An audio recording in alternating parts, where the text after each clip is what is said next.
Okay, good evening, everybody. Hopefully everybody can hear me okay. I think my voice is coming through the sound system. Welcome to this evening's presentation of the wastewater project update to a variety of boards and committees. We're here in the Distance Learning Lab at North Reading Middle High School. I want to thank the school committee and the superintendent of schools for accommodating us and allowing us to use this room, not just tonight, but multiple other times for some important community meetings. Tonight's meeting is a little bit unique in that we have multiple public bodies that have posted public meetings and are here in the room this evening. For those who don't know, my name is Michael Gilberto. I'm town administrator. I'm not an elected official, I'm an appointed official, and I'm sort of going to go through the presentation this evening. And the goal is really to present an update and then be able to answer questions and or receive comments with regard to what you hear in the presentation. Just a couple of housekeeping items. The plan this evening is that I'll go through a presentation that many of you have seen at the February 13th Select Board meeting. I'll try to go a little bit more quickly than I did that night, and then we'll try to get right to the discussion, which will be facilitated from one part from Mr. Parisi, the Director of Public Works, Joe Parisi, and then also from Danielle McKnight, the town planner, who's also here this evening and helped. So just more for the record, the Select Board has a posted meeting but does not have a quorum present at the moment. I expect there will be a quorum of the board present momentarily. The Finance Committee has a posted meeting. There is a quorum present here this evening. Planning Commission has a posted meeting, but I believe does not have a quorum present this evening and does not expect to have one. The School Committee has a posted meeting, also has a quorum present this evening, and the Board of Health has a posted meeting and has also got a quorum present, 2 of the 3 members. The Economic Development Committee was also posted, does not appear to have a quorum from what I can see, but does have members that are here. So just kind of want to say that just for the record for everybody. So we tried to make sure that we're posting all the proper meetings for this unique meeting. The last thing I'll just say, and this is probably more for the folks who are participating virtually, we did run into an unfortunate situation during the meeting on Monday night. We have reviewed some of the protocols with regard to how we facilitate the interaction through Zoom, and we continue to have that available to us as a tool. But what we will be doing is be focusing more on the audio comments. So folks at home, if you're, you should be able to see us on the Zoom and hear us on the Zoom. We can see the names of folks who are here, and we will be able to recognize raised hands using the raise hand function in Zoom, but we don't have your video on. So we can see your names, we don't have your video on. And if we get to that point where we're interacting via Zoom, we can look at if we can get the video activated. So that is a difference than what we've had in many public meetings, but something that ultimately was unfortunately necessary. So I think that's it for the housekeeping items. Mr. Parisi, I missed anything? Nope. And if not, I am going to share the screen and get right into the presentation for folks in the room, folks at home, and we also have folks who are tuning in via NORCAM.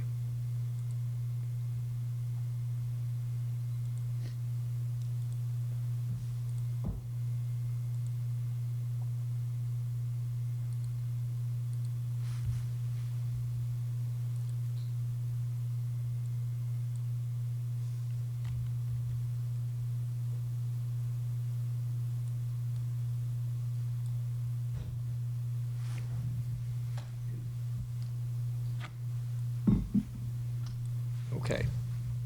Again, this is a presentation that many of you have seen at a previous meeting. Here we go. And just for the record, we do have a quorum of the Select Board with the arrival of a 3rd member, so just state that more for the record than anything else. Hey. Thank you for joining us. You're welcome. So Town of North Reading Wastewater Project update, just a little bit of news again for those who have not already heard. Town has been notified that we are included in the draft plan for the Mass State Revolving Fund program for 2023. The Mass State Revolving Fund, or SRF program, provides low-cost infrastructure for water quality infrastructure projects, including projects like this wastewater project that we've been discussing. Construction costs are eligible. Design costs, land purchases, and administrative costs and fees are not eligible. For the eligible costs, the standard terms are 2% interest on a 20-year repayment period and 2.4% for a 30-year repayment period. Anything, the balance of the project that's not eligible for the SRF would be financed at the current market interest rate. Sorry, just going to move that out of the way. The initial borrowing will require short-term interest-only bond anticipation note at the current market interest rate. So that's a transition into the program once we're ready to proceed, should construction be authorized. Folks, I'm going to try to move this to the other screen.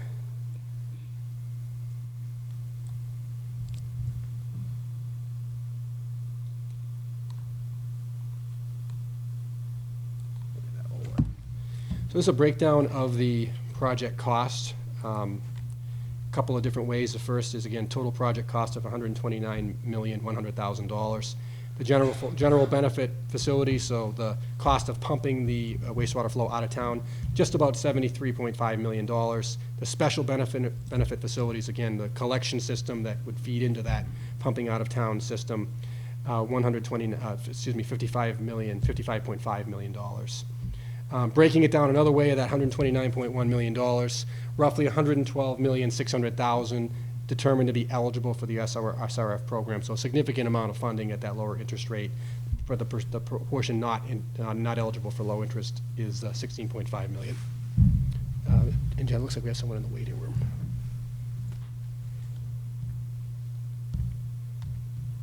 So this is just a bit of a different presentation of the cost. It's really just showing a debt schedule that was provided to us by Hilltop Securities. So they have experience in public finance, and they work with us when we're doing borrowing.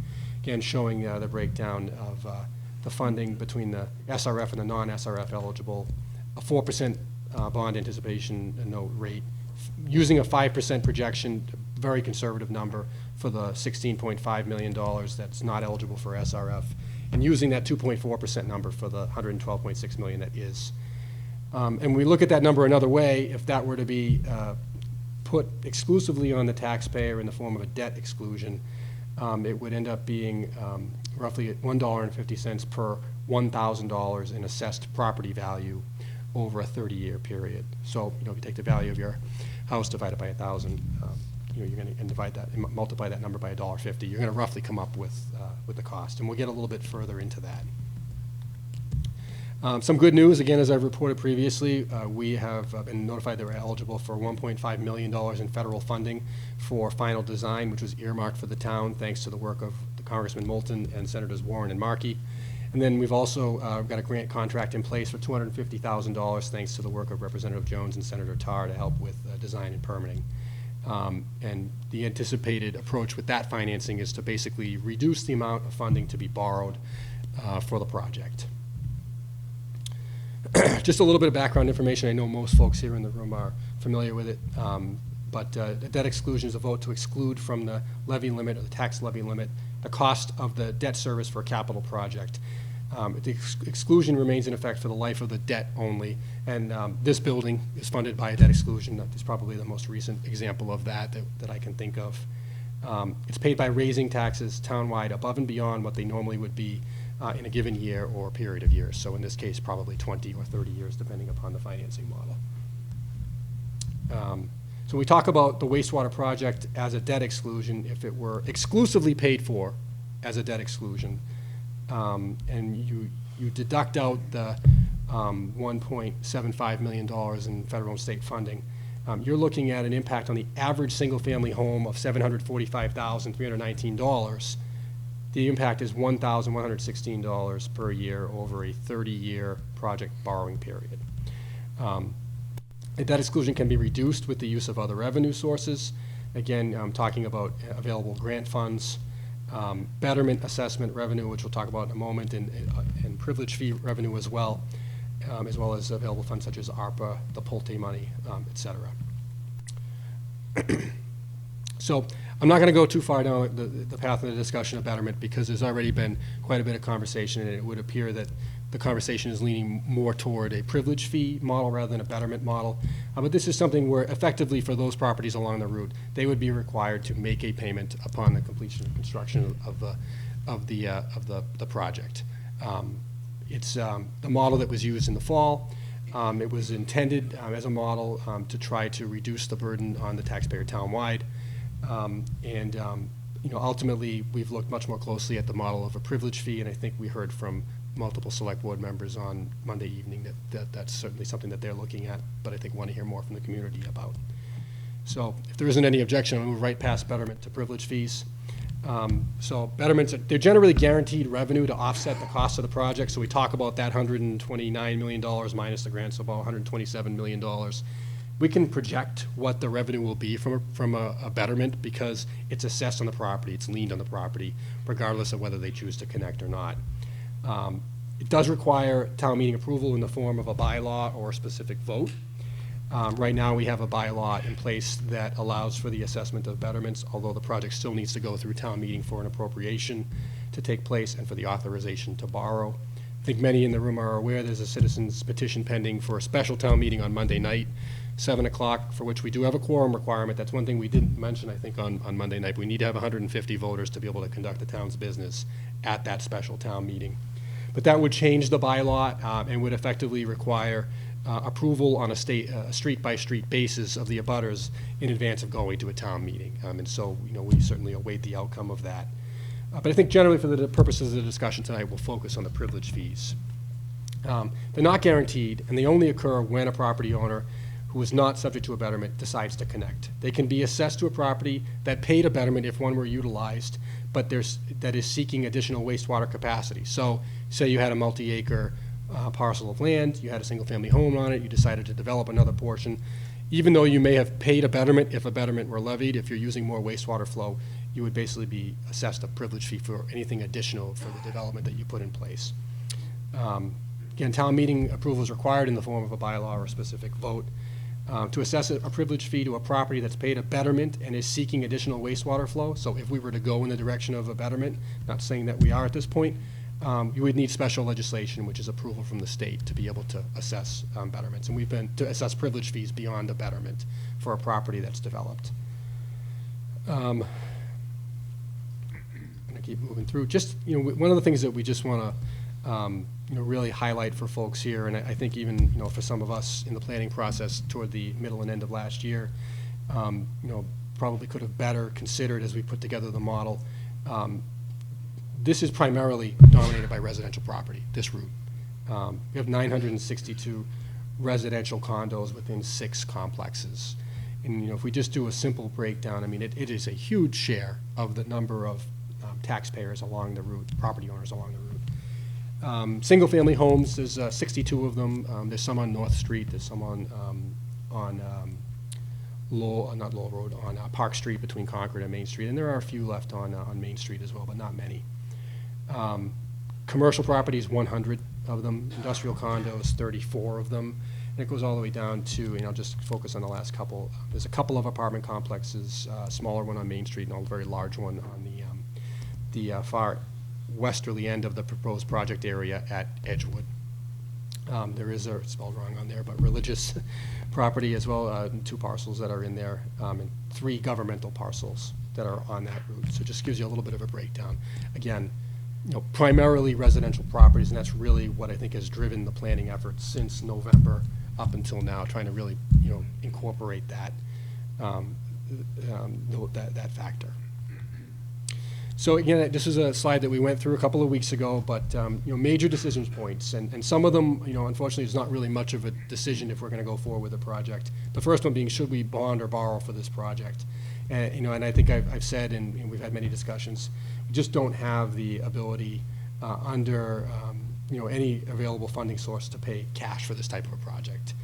The town's annual operating budget, excluding enterprise, is about $78 million.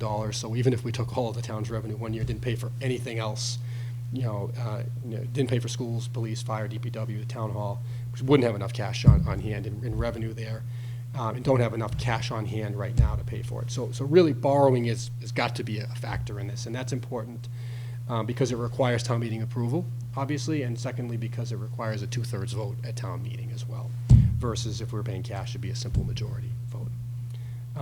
The next question is, do we rely solely on funding from a town-wide debt exclusion for the project? And in that case, all taxpayers would pay for the project in the form of additional property taxes, with no portion of the cost assessed as a special benefit to property owners along the project route. So if you were doing this solely as a debt exclusion, it would place the pipes in the ground, and the properties along the route would be able to connect it. Other than the cost of actually physically constructing the connection, there would be no other cost assessed to them. So that is certainly, a scenario that's out there, and you'll see that in the tables further along. Following that is, do we assess betterments to reduce the cost of the taxpayer town-wide? This would require abutting property owners to pay a portion of the overall project cost upfront. Again, I don't want to spend too much time on that. It's intended to be roughly equivalent to the increase in property value resulting from the availability of the sewer, which I think in the numbers we saw in the fall, it was a closer connection with the single-family homes, clearly a very dramatic impact with regard to what was happening with the condominiums, and I think you'll see that we factored that into the model that's coming up. So again, if we were to do a betterment, how much would it be? We'll talk a little bit about the scenarios. But privilege fees, again, I'll come back to that because it does seem to be that's where we're getting a lot of feedback of folks saying we should really strongly consider that. This would require the abutting property owners to pay a portion of the overall project cost only if they choose to connect. They can connect at the time of construction, or they can do so at a later point in time. To do so, again, a town meeting vote is required. So this is a table that we have up there with financing scenarios, and what I want to do is just kind of reading left to right. On the left-hand side there, 100% debt exclusion with no betterment assessment. See if I can highlight that right there. So that's the whole project being funded by a debt exclusion. So properties along the route would not be assessed any additional cost other than what they're already paying in taxes with the rest of the town. The impact of that, $1,116 to the average single-family home town-wide. And you see, we have no cost down there for connecting other than the physical construction cost of the pipe going from the property, the building on the property, to the main and the street. Then moving left to right, this is opt-in and pay privilege fees upon connection example. And we've got three models that we did there. Again, this is a privilege fee model that properties would only be required to pay should they choose to connect. You see that the debt exclusion number, it doesn't change. And the reason we use the same number for the debt exclusion number here is because we can't project what those revenue numbers are. We can't project how many people are going to connect, and we don't want to make an assumption that would give an appearance of reducing that number by having those connections, but it could reduce that number. And so, again, I don't want to prolong that, but we didn't want to get overly speculative in these numbers, and that's why you see it stays at the same number here. The models that we put in place, were trying to show, okay, what if we were talking about a $46,000 betterment number in the fall. You see on here that is no longer on the table in terms of a proposal for discussion. We've tried to take the feedback that we heard and come up with something that we thought might reflect a bit of incentive for property owners, particularly the single-family property owner, by making it no more than $20,000 as an option. So if you look at the scenarios here, I'll work highest to lowest. $20,000 for the average single-family home to connect when it chooses to do so, regardless of the number of bedrooms, regardless of the square footage of the home. That is basically the base unit. With the privilege fees, see what we've done. We've broken that down to a number of bedrooms for condominiums, and we've tried to reflect the reality of the potentially disparate impact it could have on there by saying if you had a one-bedroom, you'd be paying $6,667. If you had a two-bedroom condo, $13,333. But capping it at $20,000 for a three-bedroom. So you see what we've done there. It's basically a three-bedroom number that we're using, which is, I think, a roughly average number in terms of number of bedrooms. And then if you cut that number in half, you say, okay, I'm not going to have it be $20,000 for the average single-family home. We're going to have it be $10,000. It reduces the impact for the average condominium for a privilege fee assessment down to $3,000, a little over $3,000 for a single-family bedroom, $6,000 for a two-bedroom, single-family, I use single-family. One-bedroom condominium, $3,000, two-bedroom condominium, $6,667, and so on, capped at $10,000. And then we cut it even further as a scenario at $5,000 for the average single-family home here, and you see how that kind of makes its way through, again, just over $1,600 for a one-bedroom condominium, about $3,300 for a 2-bedroom condominium, capped at $5,000 for a 3-bedroom. I'm not going to spend a ton of time on the betterment end of it, but what I will point out is we use the same numbers, $5,000, $10,000, and $20,000. And what we did, when you carry that through, again, that would be a required assessment leaned on a property regardless of whether they connect. It does reduce that debt exclusion number for the average single-family home down from $1,116 to now $1,062, $1,008, or $901. And more for a point of reference, when we were talking about the $46,000 betterment for a single-family home, this number was about $660. So it has gone up significantly by virtue of us reducing significantly what a betterment or a privilege fee scenario could look like. I got just a couple more slides, I think we can get into the discussion, right? So just some background information that we've been asked a lot about and wanted to just share. We've been asked about the cost of septic systems, and there have been numbers that have been thrown out there, and we just thought it would make sense to try to pull this information not only from our design engineer, but from some local contractors and a local design engineer. And you have a grid that's on there that shows different scenarios for complete reconstruction, leach field only, or repair. But the bottom line is the range was from $25,000 to $50,000. That's sort of where we landed on this, and I know that there's at least one person in the room who could probably validate or invalidate that number. But we have heard similar information in public meetings from other from installers. So, each house is different, each property is different, there are different challenges. So, there's no one size fits all. But this is what the numbers brought to us in terms of the range. Another question, very important question: what are the sewer rates in other communities? Nearly impossible to predict exactly what our sewer rates would be here in North Reading if we were to have municipal sewer available, because there are so many factors, not the least of which is how many people are actually connecting to it to pay for its costs. But if you look around to the other Greater Lawrence Sanitary District municipalities, the average quarterly sewer bill ended up being about $147 per quarter. So think about that as a utility charge to a property that's connected to sewer. They get their quarterly utility bill. So for right now, for most of us, it's a water and trash bill. And imagine, the quarterly sewer bill being added to that as well. And that's kind of what the model would look like if those numbers were utilized as just the average for the area.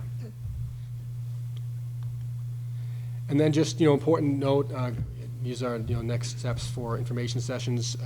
I really hope to be able to focus the questions and discussion on the members of the boards and committees who are here this evening.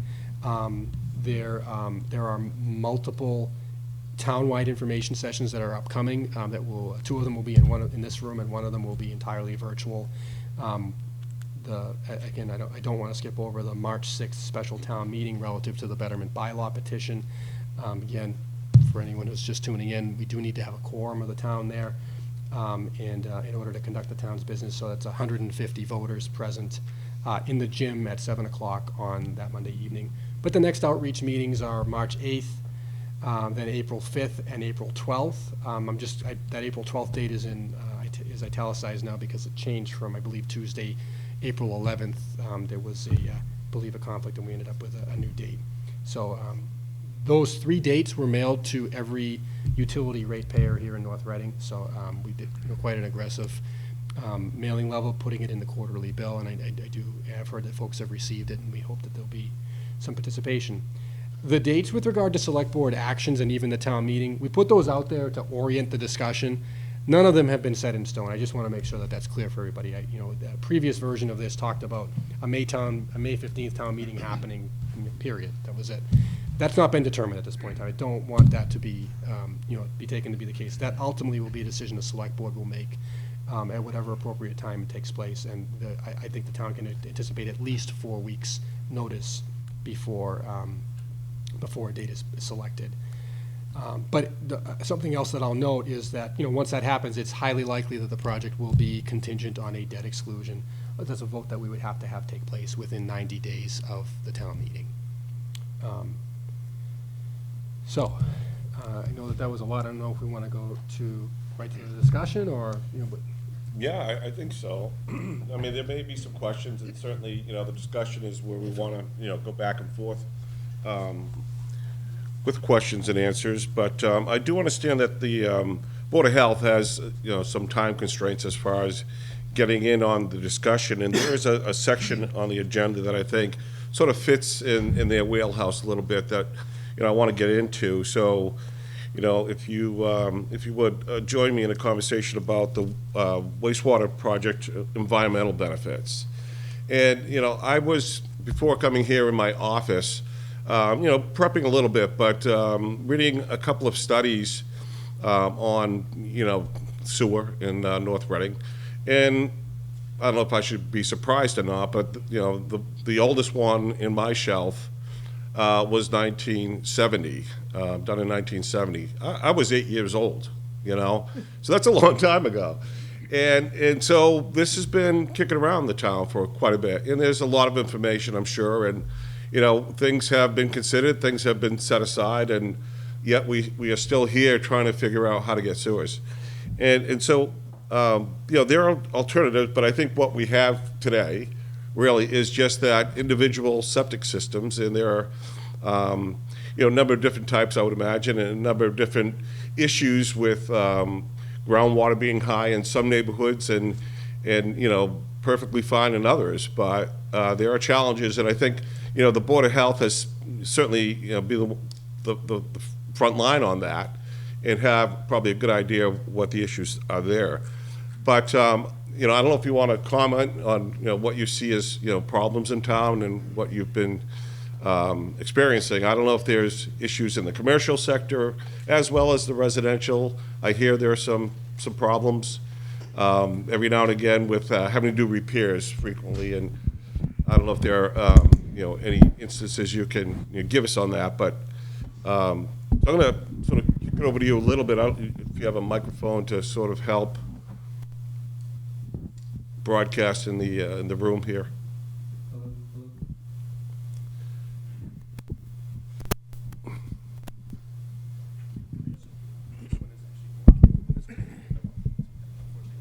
Which one should I use? Gotta use them both. You got a whole one. I think the most important slide is the one that Mike put up there, showing the distribution of types of properties and property owners. Most of the systems that are anticipated to be connected to phase one, as you can see in that slide, are, non-residential, commercial, condominiums, et cetera. A number of those systems actually are governed by the state, the DEP, because of their size, and not the local Board of Health.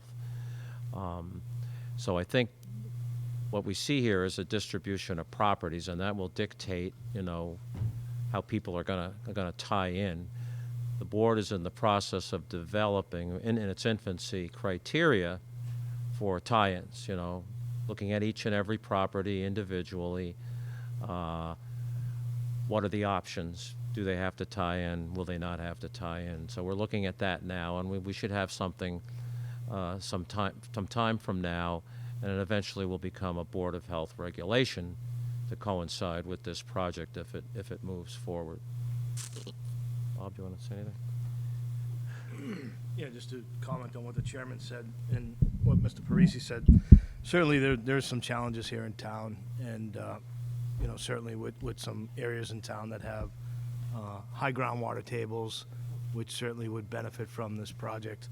But for the most part, I think what the chairman said is correct. We're in the process of putting something together at the request of the Board of Selectmen and Mr. Parisi and Mr. Gilberto, and hopefully we'll have something that's should have something relatively soon on that.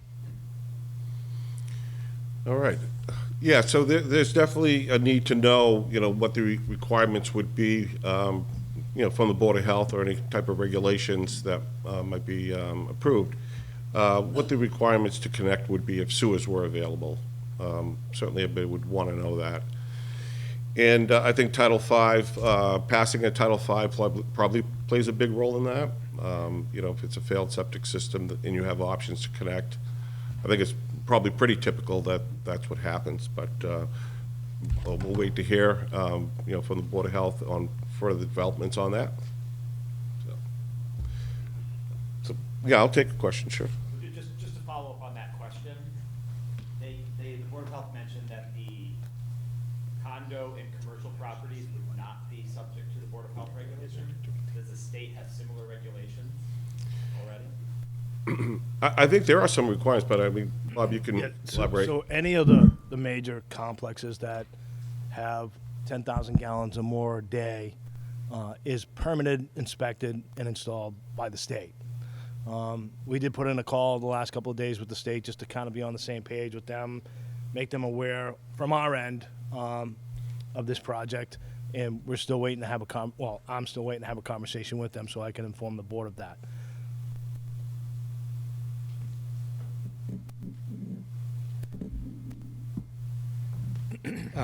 To Mr. Hunt and to Mr. Bracy, I know there's been some conversation in a recent meeting with regard to what the board might generally be thinking in terms of connection requirements. Do you think you could share just a little bit of that?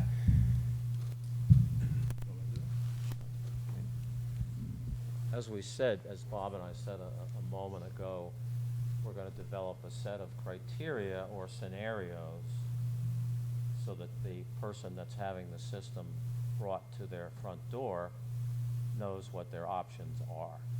You know, for example, if it's a property that has a failed Title V system on site, that more than likely would have to be connected to the system.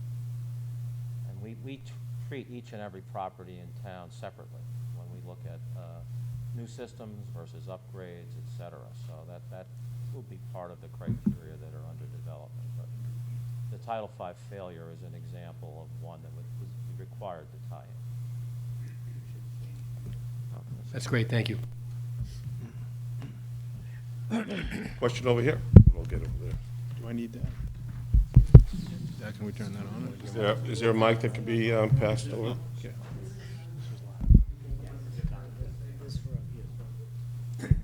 Where's Jeff Yule? Somebody over there. Question over here first, if we could, All right. please. I'm sorry. So, Joe, we showed some costs for the typical sewer system, septic system, you know, and the different types. But do we want to provide also what those typical costs would be to connect to the new line? So are we just, if you're facing that, you know, the main, are you just going to a manhole? And where that manhole is located, you know, how are you connecting? You're just keying into the line? But what are those estimates? Because that would need to be, you have your privilege, you have your cost to actually connect, and then you have your quarterly. And that gives you kind of your big picture. It seems like we're missing that number unless I. Right, well, so let me explain a little further, maybe it'll help understanding that. But there would be a service line, a sewer service line that would go from the main in the street to the property line.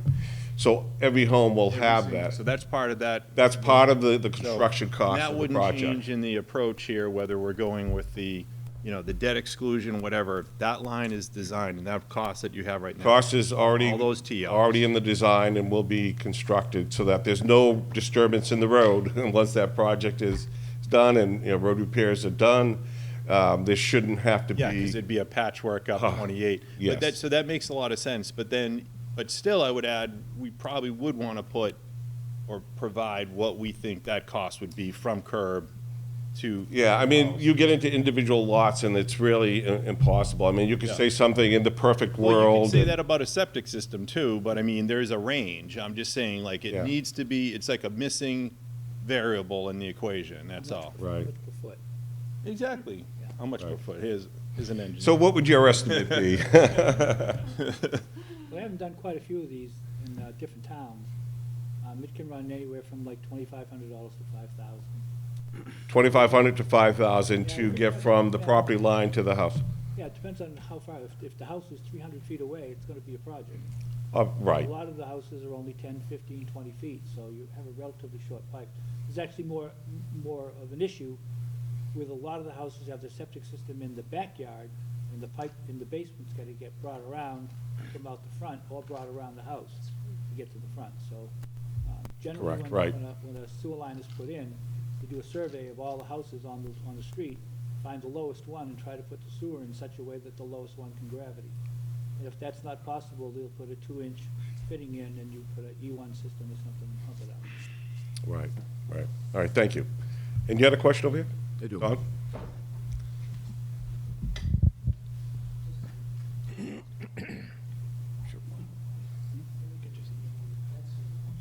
I know. Thank you. My question is on the decommissioning of a current septic system. If you could explain a bit what needs to happen there with respect to the tank, the distribution box, the field? Does it all have to be removed? You have to remove the soil that's in the leaching field, or can that just stay in place? And the same with the tank, the septic tank and the distribution boxes. They have to be dug up, broken up. What happens? What was the question? If somebody, Decommissioning a septic system, if you're going to go on, you're going to hook up. okay, I understand that there has to be some decommissioning of your current septic system. If I'm wrong, correct me.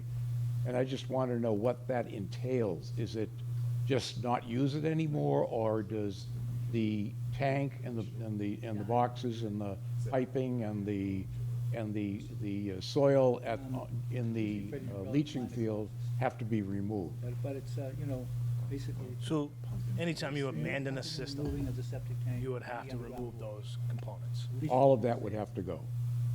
I mean, every situation would be somewhat different. Like, I mean, most of the times when we go out, we do an inspection, and it's replacing a component one for another, we don't generally run into that. But if it's somebody has a cesspool or a cylinder tank that has to be abandoned, or it's in a different area of the yard or something like that, and they're gonna put a tank somewhere different, then that would have to be abandoned, be crushed in, you know, filled with sand or rock.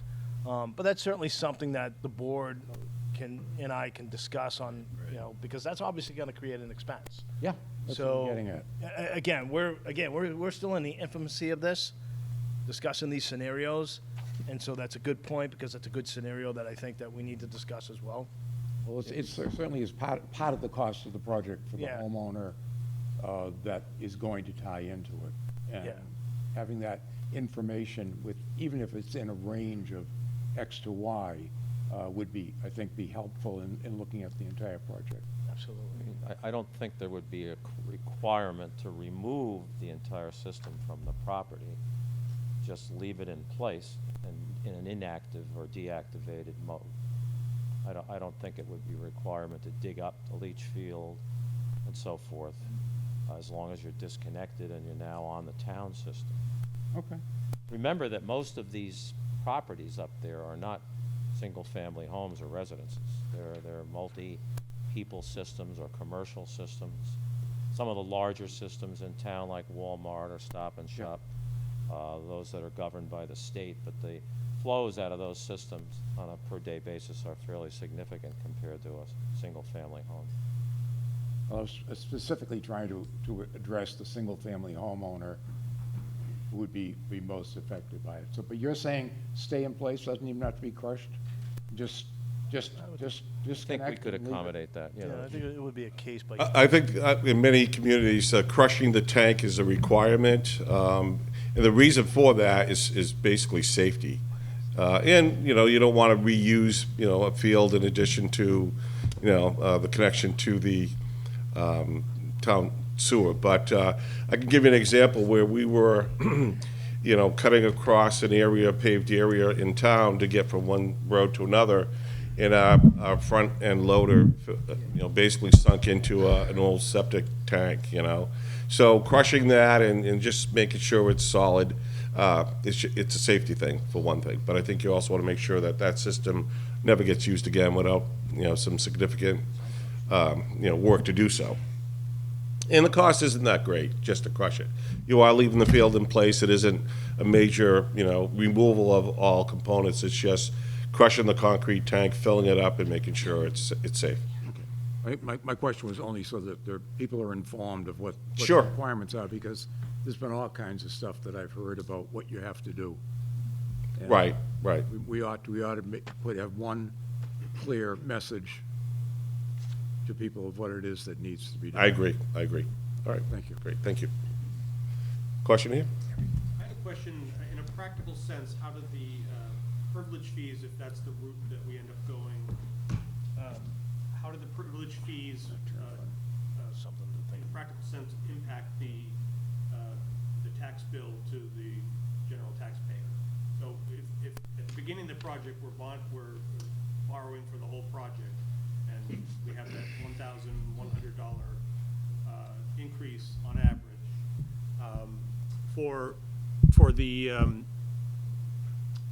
once privilege fee starting being paid, how does that impact the general taxpayer? Understood. So I'll give you an example. There could be probably a couple of ways it could impact that. But, when those revenues are collected or fees are collected during connections, they're reserved in an account. And they can be used during, any point in time for payment of debt service. So in a particular year, if you found that you had a lot of connections and there was a lot of revenue in that reserve account, you can appropriate that for payment of debt service. And I suppose at some point in time, if you still had additional revenues and you were at a point where you could refinance the loan, you could use that maybe to pay down the loan. And I point, to the acting finance director to see if that is correct. We can't refinance the loan for 10 years. Basically, what we would reserve the funds and offset the exempt debt, so you wouldn't raise as much, on the tax rate. You'd be using that. The best way to do it would be to probably even it out, as you see what's coming in, not try to use it all in one year, because then your rates will be fluctuating. Your bills are going up and down, yeah. That's what you would do is. So to restate that, if in the first year of connections, you generate $100,000 in revenue, you would say, okay, over the life of the loan, how much would that reduce the debt service, and then adjust the tax bills that way? Right. When we had the Title V, that's what we did. People who paid early, we apportioned it out over the remaining years. And we did that each time someone paid early, so we try to keep it as even as possible. Makes sense. All right, any other questions on septic systems, or we can certainly get into finance questions, and I'll go over here to the finance committee to see the information on the slides, sort of covered a lot of things, and if there's any questions on that, we can revisit that, quickly. But ultimately, I think it's a very simple formula now for sewer privilege fees, if that's, the model that we'd be going forward with. It is a selected amount to be charged as a connection fee, I call it. Basically, at the time that somebody wants to connect, they will come to the Department of Public Works, and they will be applying for a sewer connection permit, and a fee will be assessed and due and payable at that time. It wouldn't be apportioned on the tax bills or anything like that. It's all due up front. So, and saw that hand up first, and then we'll go to you, Abby. Just one quick question. Yeah. So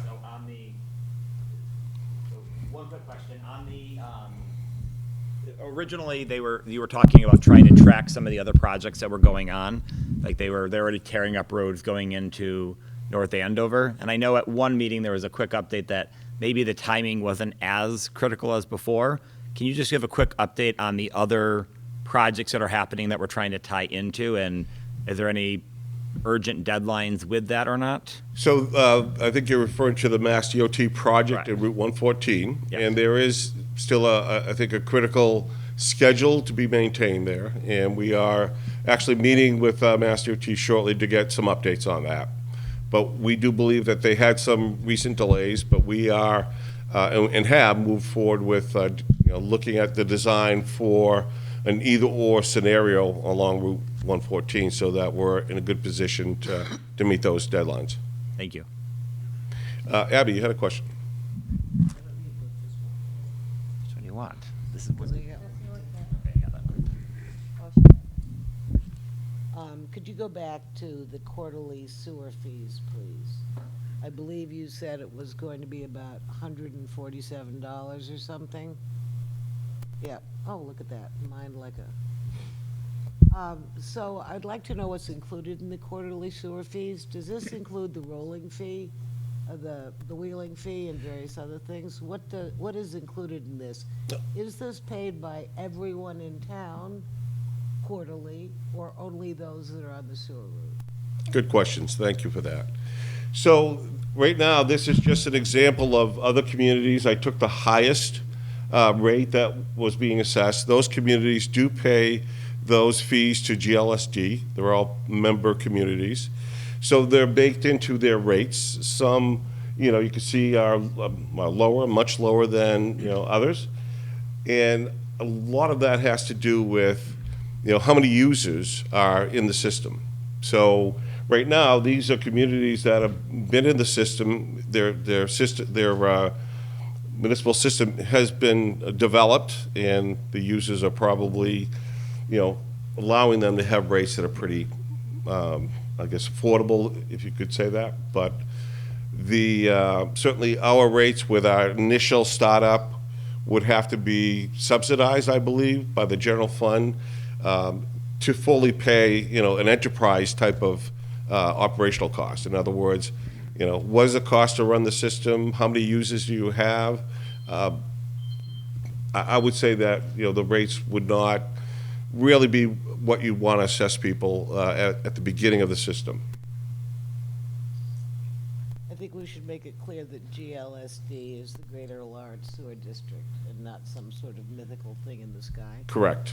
I don't think that was entirely clear where these rates are coming from, unless you had already been So, following. right, the Greater Lawrence Sanitary District is located actually in North Andover. Right. And so there is a plan and a route that we're designing to get from the borders of North Reading to that plant in North Andover. So let me just say what I've just heard you say, that based on some of the rates that are currently paid by GLSD municipalities, roughly the highest rate, so to speak, is ballpark 147 quarterly to every resident of North Reading. Okay, so on that part of the question, so it is not to every resident, just the users. Okay, thank you, that's Yep. what I was asking. And that's why, like I say, when you have, at the very beginnings of the system, just, a few connections, they can't possibly be funding the whole operational costs of, of the system, So there's other special revenues that need to be identified and help support that. It could already be something that are in reserve funds or raised and appropriated some other way. More financial questions if you have it, and just down front first, and we'll get to others. So in regards to the privilege fees, once that privilege fee is established, what is the mechanism that can be changed, or can it be changed in the future, or how can it be changed? Yes, a privilege fee can be updated over time. It is a fee that would be established, I believe, through, vote of the select board at points in time. I think that's the question. Can the select board change, or does it need to be voted upon? Well, first, once it's established, I don't, I want to be careful. I mean, I would think that over time that it can be adjusted. Maybe you have to really have that criteria already established, at maybe a larger town meeting, but I mean, it doesn't have to stay static. I believe there are some options to have over time some increases. Yeah. Yes. Do you mean, that's not working, I don't think. I mean, I speak loud real quick. It is. You're saying if over time based on potential cost overrides, or if it would be changed, meaning at some point, like 10 years from now, it's like, let's say that we chose the 10,000 option, we just go to 15. Is that, I'm just trying to clarify the question. Right. So I think the question was asked the other day, 10,000 now is not the same as 10,000 20 years from now. So I think what we will look at, and I think Mr. Wallner mentioned it, is that possibly inserting something that it's not an arbitrary kind of number, it's based on a metric, right, like an index. Choose your index. There's a lot. CPI, there's a lot of different that you can. That I could see something making sense, because it's something where I feel that not that anyone can prepare for, but it's, it's not, we're just picking out of a hat. There's something behind it, meaning if the cost in 5 years was $12,000, it's because, somebody can say, how did it get to 12? And we can show them exactly how it got to 12. So that I could see. But the other thing, and again, I can't speak for the select board. That's a good question that could come up in the next select board meeting when everyone's there and it's a select board meeting. But right now, there's been no discussion of where if the model chosen to bring to town meeting on maybe May 15th or whatever that date would be where, in 10 years, maybe we're running less than what we think and, not enough restaurants open on Main Street and all, and we're like, well, let's increase the privilege fee to make up for it. I think that the only discussion that's been had from a fairness standpoint and from a be able to justify standpoint is tie it to a regular cost of living or, increase. So I don't know if that answers a little bit. I just wanted clarification. Yeah, yep. And then maybe to follow on to that, do other towns have privilege fees for similar projects like that? And have we looked at what those costs are, or is this too unique?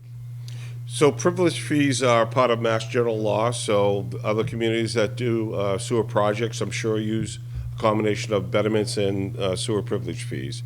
When I was doing sewers in Gloucester, that was the case. It was a betterment assessment that was initially made to properties that were along the route. And we found that there were other properties that weren't abutting the sewer, but they were somehow maybe one parcel back or some side street that were able to connect, and they were assessed a sewer privilege fee, and that amount was similar to what the betterments were. So that's one example of the use of sewer privilege fees when you're doing a sewer project or sewer expansion. There could be, instead of betterments, 100% of the project or not, no betterments assessed, but sewer privilege fees are assessed at a certain amount or a certain percentage of the project cost. So yes, that's. My question is more in regards to the amount rather than the privilege versus the betterment. Yeah, so it's hard to say what they would choose. I mean, usually, like I said, it's not set at an amount that is just sort of pick one. It's usually based on, equivalent of a betterment assessment, whatever method they used. Okay, thank you. I think, was your question as well, do communities do more of, do they take the betterment route versus privilege or vice versa? No, but that would be interesting to know too, I think. Do we have an answer to that? What is the question again? I think he's, yeah, whatever. Yeah, we can all hear you. Thank you. Maybe clarify, so in your experience and just, and there's a lot of numbers, but do more communities go a privilege versus betterment or vice versa? And again, if you can't answer it now, I'd rather us have the right answer rather than an answer right now. Yeah. There's a mix there, I'm sure, but I think the most common way is some portion of the project is a betterment assessment. So, but that doesn't have to, and usually they are, a lot of residential properties and a need for it that, is an environmental sensitive area or something like that. And those projects are understood to be, done because of some urgency or maybe even a DEP consent order, and that's not the case here, but there is some need for it. I think, after looking at it, at least for, 50 years, I think there's definitely always been some desire and some need for it based on the ground conditions of North Reading. So, question. I'm not suggesting this, I'm just asking a question, but can betterments be assessed based on, I don't think that's working. Can betterments be assessed differently Can it be assessed differently based on the type of property? Like, could you decide to do a betterment on commercial properties but not on residential or condominium properties, or does it have to be all or nothing? So we actually looked at different scenarios where there would be what's considered an opt-out. An opt-out would be, a residential opt-out, right? So assessing betterments for commercial properties, but you could fill out a form, say, and opt out if you're a residential property. And at some point in time, if your system fails, you could request a connection to the system. We would put the infrastructure in the ground, and it'll be available for that connection at some point in the future. So, I mean, and that's usually most definitely, I think that would be special legislation to allow that to happen. All right. Once sewer is in front of property, they have a right to connect. So to say, you opt out, you don't have a right to connect anymore unless we allow you in the future to do that. I mean, if this is a limited capacity system, so if all of a sudden all the capacity is gone and somebody else wants to connect in the future, we can't just necessarily allow that. If you're opting out, there might be some risk. But I think we're okay for quite a while if that was a scenario, but not the model that we're talking about right now. I think the quick follow-up on that, though, is so privilege fees can't be assessed, or can't be assumed in order to lower the rate for the average taxpayer. Correct. If you did a betterment where you allowed the residential opt-out, would you assume 100% opt-out? And that's where, like, if you... We would assume 100% residential opt-out and just assess the betterments to the commercial industrial class. Because then you're essentially doing the same thing of saying, like, commercial properties are being assessed at, residential condominium are not being assessed at. Correct.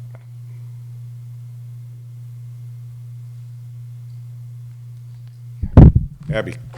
How did Andover handle it? They just put a sewer in, 10 years ago? It was a while back, yeah. I asked that question. I believe it was betterments.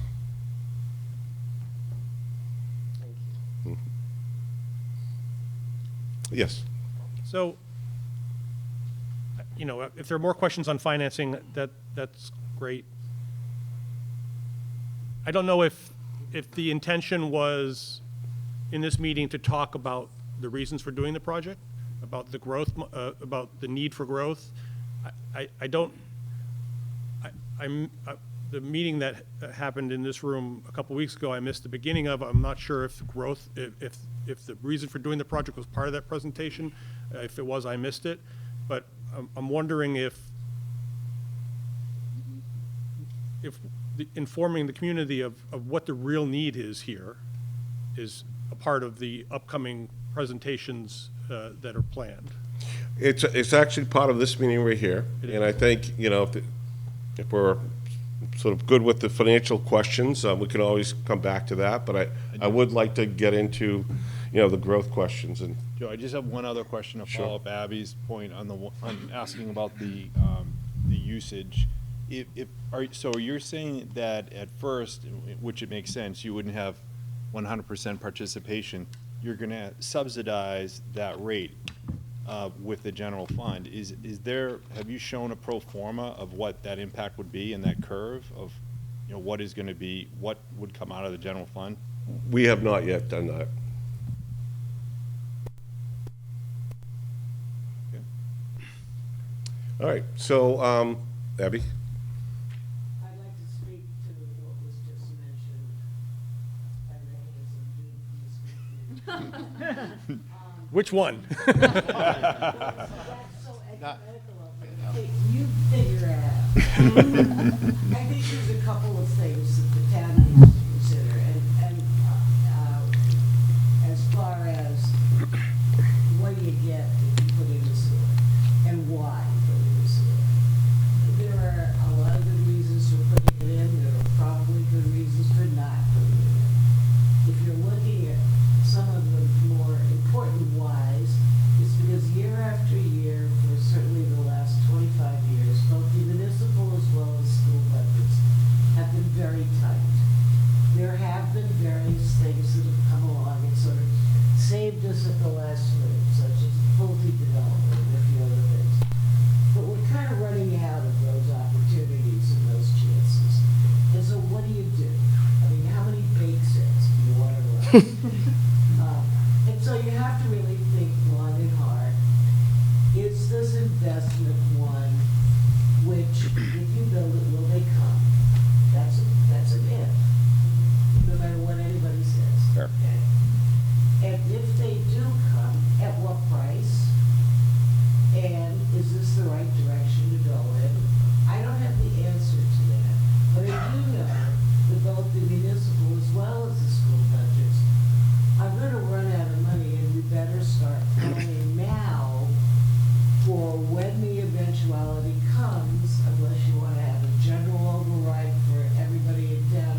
reasons for considering this project. And I think we also need to understand that just because you put a sewer on 28 does not necessarily mean that you're going to eliminate sheep grazing totally. That there are various zoning regulations, various other things that if they're not in place, can be put in place, that will limit new growth to some degree. Are you gonna find a lot of fancy restaurants and retail stores? Probably not, because from an economic standpoint, most developers are not interested in that unbed. So I think those are the things that we as a community, whether we're on a town committee or not on a town committee, need to think about. And I really don't know the answer to this, by the way. But I do know that we have some issues and we have to figure out how to address them. That's it, folks. Thank you. Can I add to it? I'll just follow up. Yes. So I'll just add to it. You know, there's like some really specific projects we need to get done. Fire station being the next one up. That's going to be not small change. So that's a big one coming up. The intergenerational community center is a big one. Town hall is falling apart. We need to replace that. And I was thinking today about something else we really need and we forget. Edgewood was not a 40B, it was a 40R. So we need to, unless we want to have more Elm Street type threats going on, we need to put some affordable housing on Main Street.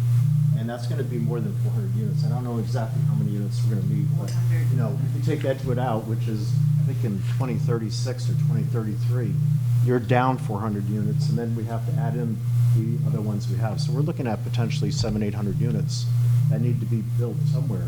The place to build it is on Main Street, where you have some sort of sewage answer to make that affordable.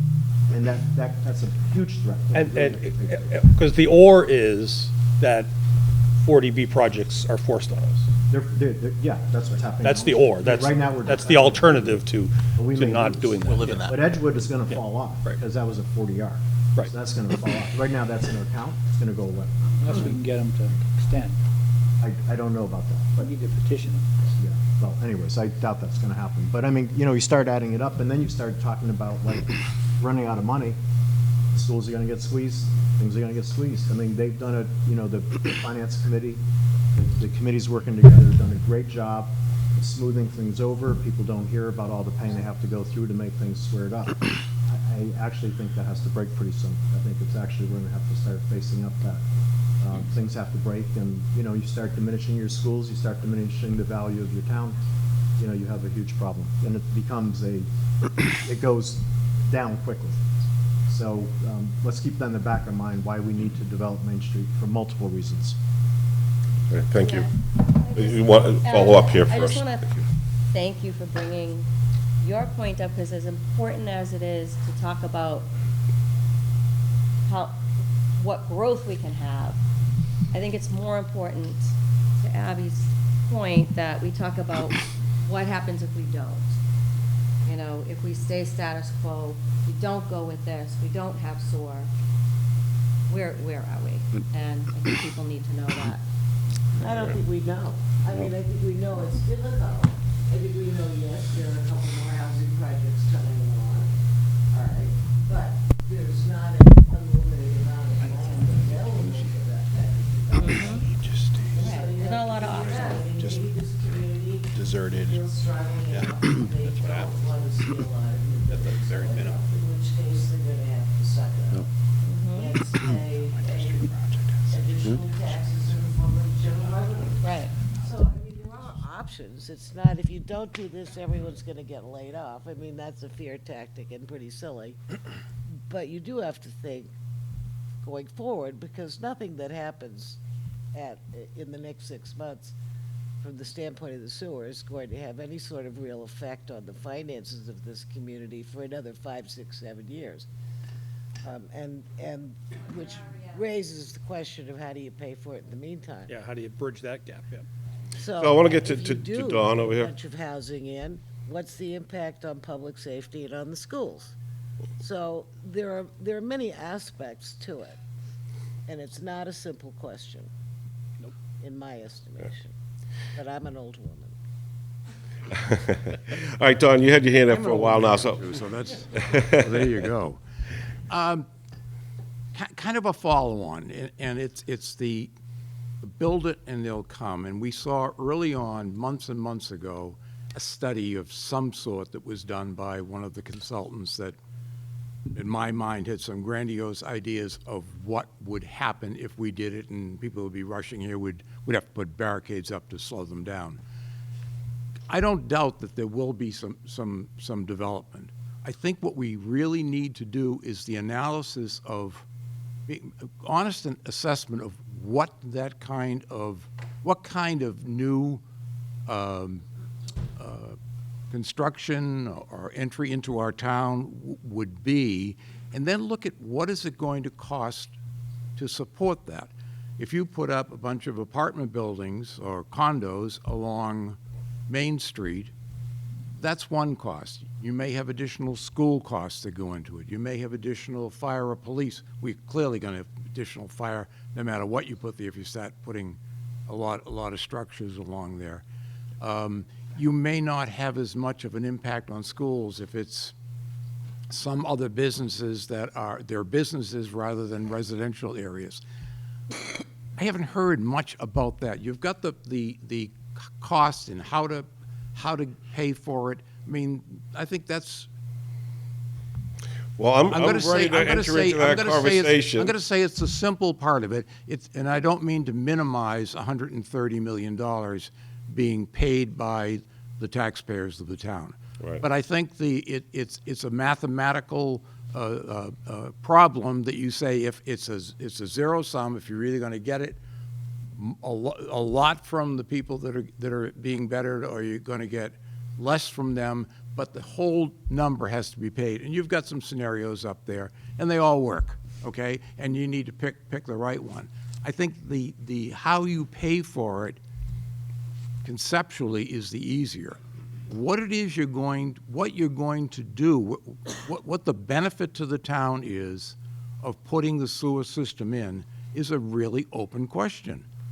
I don't know how much new business is going to be brought into town, Right. but I think you need to spend as much time on that and presenting your analysis of that with scenarios of what kind of So what I'd like to do construction comes in is bring the and what it costs. CPC in for a conversation too, and that was the sort of the last bit on this agenda here. But, Mr. Studo, you have a question? I'm really upset I'm not gonna get my 20% raise on zero, so, sorry about that. You know, you said no raises. So, Mr. Keller, I understand, because I brought it up in some of the conversations we've had, and I think there were some other things, but the difficulty in assessing that is, I mean, we could be in an endless loop of what ifs. What if we have 300 units, right, versus 50 versus 100 versus 150? What if we had 10 students come in versus 20 versus 30 versus 40? Model it. But what I'm saying is that all I do all day is financial modeling. That's fine. But That's fine. eventually you have to come up with you can, what you're saying is very accurate. It is something where what we don't know is this, that we spend 130 million, hopefully that's all it is, because we do a pretty good contingency. And then after that, let's say we actually are successful and we build it and they come, wherever they are, okay? Versus, and if it's commercial, to your point, it doesn't really matter.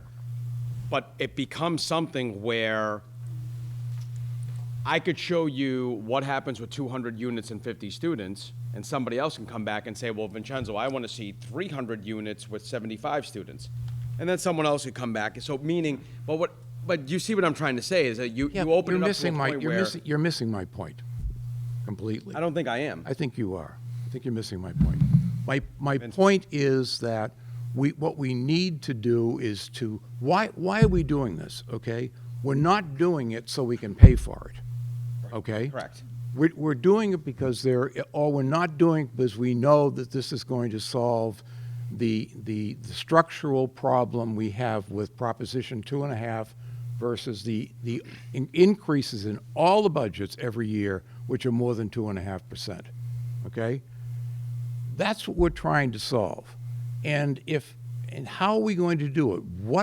Who are we going to attract into town that is going to increase some costs, others won't increase costs, but what is the net of all of that? And I don't think as much time has been spent on where are we going to get all of these businesses or structures of whatever they are.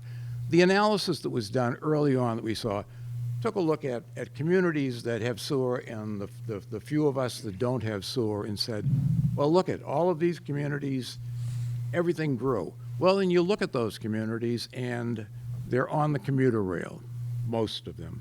They've got highway access. We've got that much highway access of Route 93 on the west side, and that's developed, okay? So the premise that highways will bring people here is probably true, but we don't have any other highways in town. So I think that wishing it to happen and going out and spending $130 million on the wish is a bit foolhardy. I think we need to spend as much time figuring out how to bring it in as has been spent how to pay for it. But a couple of things too to consider when we're showing all these models, right? The cost to the taxpayer, we have been ungenerous. It involves no revenue in the modeling, zero. So we're treating. I understand that. But what I'm saying is, we're treating it right now as a sunk cost, like when I bought my single-family home, which I'm going to stay in forever, meaning, yeah, hopefully I'll make a little bit on it in 20 years if my kids don't destroy it. But it's something where I think that as revenue comes in, to your point, we're trying to come up with a true cost. That's right. You're saying, what is the true cost of the project outside of it? No, I'm not. I'm saying. But even from a benefit standpoint, I would say that we've spent so much time talking about in the community how to decrease taxes. How about we look at it a different way? I'm talking about just proposing a project that will just keep them level. Because all I hear about, so I got elected during COVID. First thing I was told is taxes are too high. So I'm not even talking about, I came into this project saying, wouldn't it be great if we can develop a plan, that can lower taxes? I've now moved on to, how about we develop a plan that can just keep them level? Have you done that? I think at this point, but here's what I do know. That doing nothing, right? And I don't know if, just like Abby said, I don't know if this is the answer. But I do know that the alternative being we just go home and don't try. Hold on, but let me finish. But it seems to me that here's what I always hear. I need to know with a level of certainty that doesn't exist in anything, that this is going to produce money before I think it's even a good idea. That's all I keep hearing. I need guarantees that no one can give. And what I don't like, though, is that no one brings up the point that, well, here's what I can guarantee, that unless we get a benefactor like the Great Gatsby out of nowhere for North Reading, there is no way we can afford the bills in a couple of years. That is a guarantee with a big G.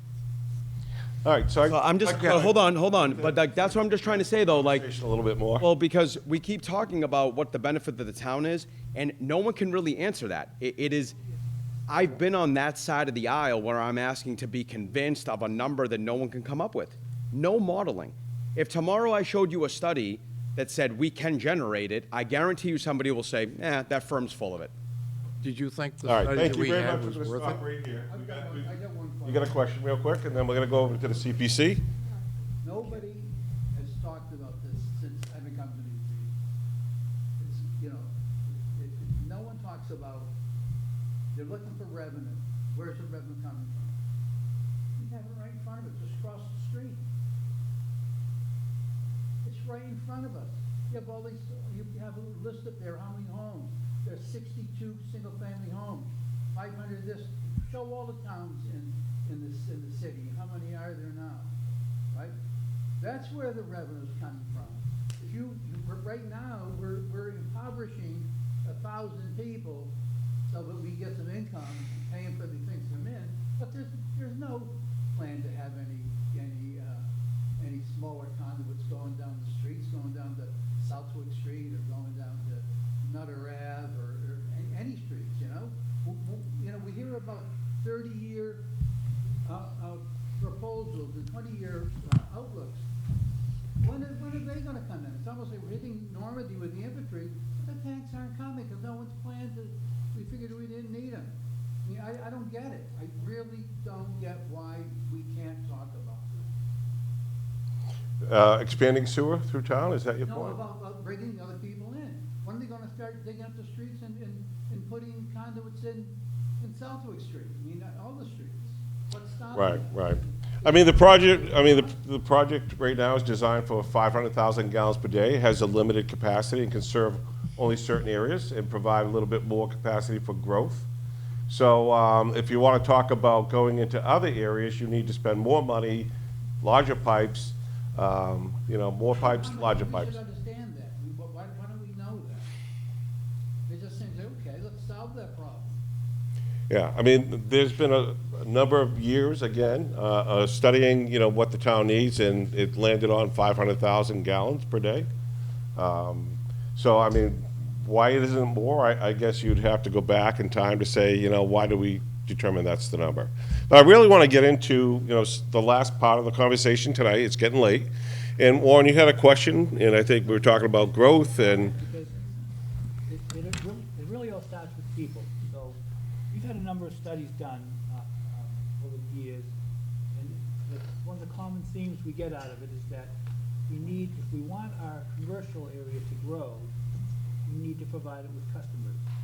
And one of the things that needs to happen is housing needs to be built on Main Street. I mean, I think we all know that. And that's a market that the state is pushing as hard as they can. We build the housing on Main Street, we provide customers for businesses.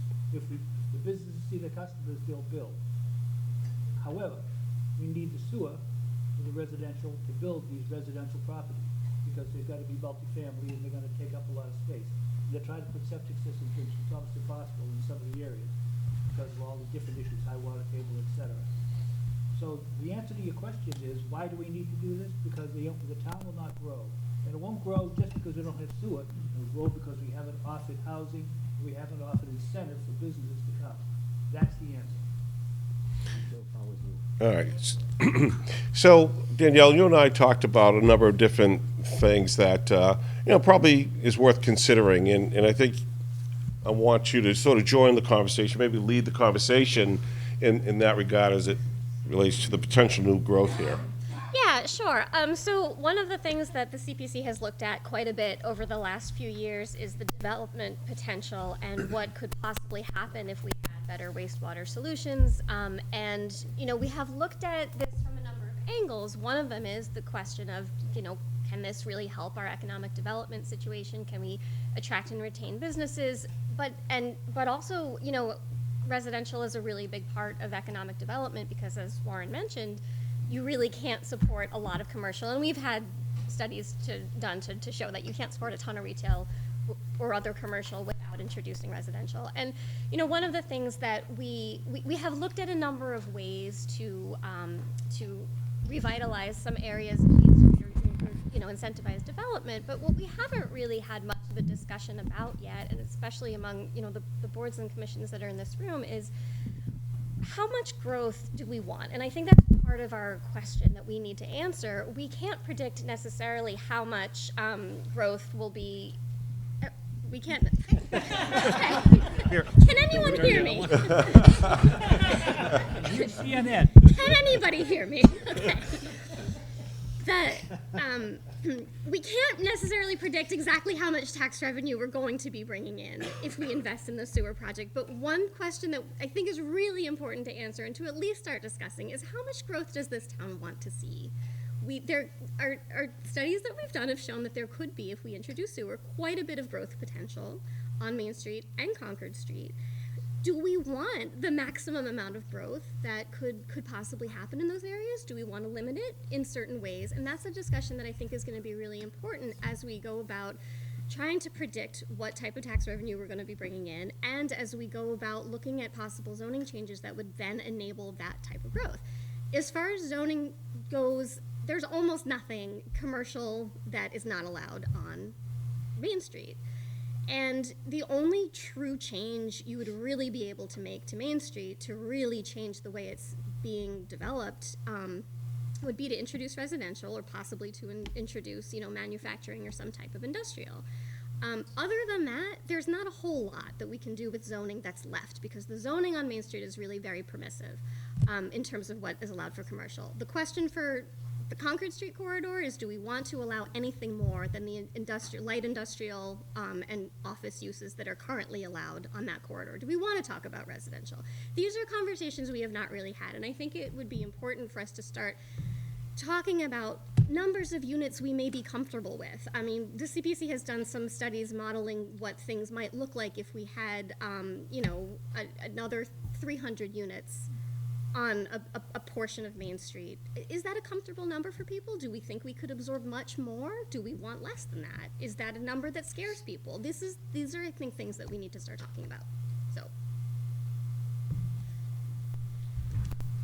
All right. I don't know if you have any comments. I mean, certainly we want to hear your opinions, but we also hope that you will continue the conversation at future meetings that you'll have, as a committee. So that's great. Anything else, Danielle? I would, sorry.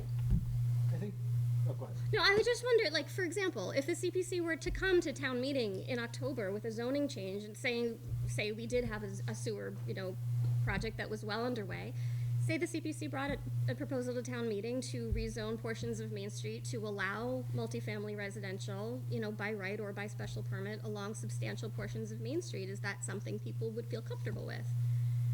There's still the question of, the residential can then, support more commercial, yes. It's a tax revenue generator in itself. Are we concerned about school costs? Yes. Is there a perfect way to model that? Probably not. And so I am curious about of the opinions of the other boards and committees. I mean, the CPC's talked about this quite a bit, but we've never talked to all the rest of you about it, and I'm curious to know anyone's feedback. Thank you. Is there anybody from the school committee that can sort of talk on that, their concerns? We don't like to talk. I think there's somebody on here that does. It's fine. Yeah, so two things. One, it seems like we're talking about, what is the benefit? It's only one. For NORCAM. I know. We have three of them. Yeah, I know. Send them down. So one of the things that we're talking about is some measure of control. What is the benefit? It's tough to quantify the benefit, absolutely. But the thing you get with this is some measure of control about the potential of revenue in the future. And what we're talking about is even if you're talking about additional capacity on Main Street or Concord, that is severely limited to non-existent if you don't do the project. You don't get to have those discussions or have any control over them if you don't do it. So what we're talking about in the project, what is the big benefit? It's the control over what happens next. To me, that's the thing that is overarching on all this. That is the benefit. And, that's my summarization of it.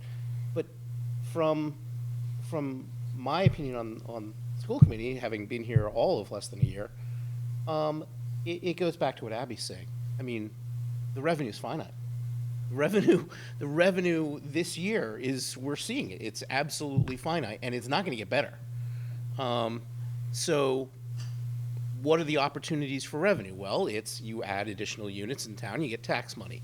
The value of the homes in the town go up, you get tax money. And the sentence kind of ends there. So again, I'll come back to control. You do this, you have some measure of control about where the additional revenue potentially comes from. It's not a certainty, but if there's a potential that now rests in our hands. That's where I was going with it.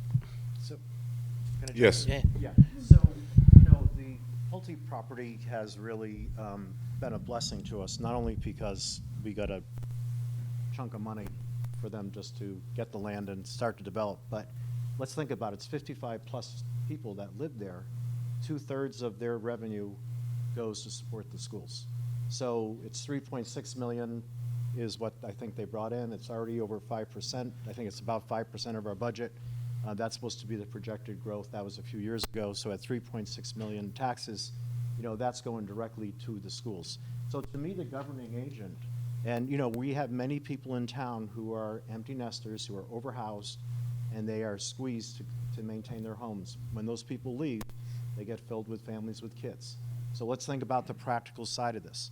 If I have one child going to school in my home, I need 2 empty nesters to support my kid to go to school, because that's how much it costs for my kid to go to school. And if I have 2 kids in my home, I have to have 5 homes to be able to send my kid to school. So what we have to think about is, how do we balance the school enrollment to the empty nesters that are in town that are going to pay for it? If any of that gets out of whack, we are in big trouble. If we start having the seniors, the empty nesters leave our town, and, you know, we start having a lot of kids in our schools, we're going to be having real problems. So to me, the units is like, you know, how do we balance the 55-plus? Pulte, again, is a good example. That's already happening. I think we could see more of those happening. That would be a great way for our seniors in town to be able to go into those type of housing, stay in town, and stabilize it, and also allow the kids that do come here to have a reasonable education and we can afford to pay for it. So that, to me, is the overall governing agent, and I know people have heard this before, especially on the school committee. I've talked about this a lot. Thank you. I have a quick question myself. I mean, what's the population been, what's the trends been on student enrollment? I mean, it's been pretty static. I mean, it's been fairly static, but it's slightly going down.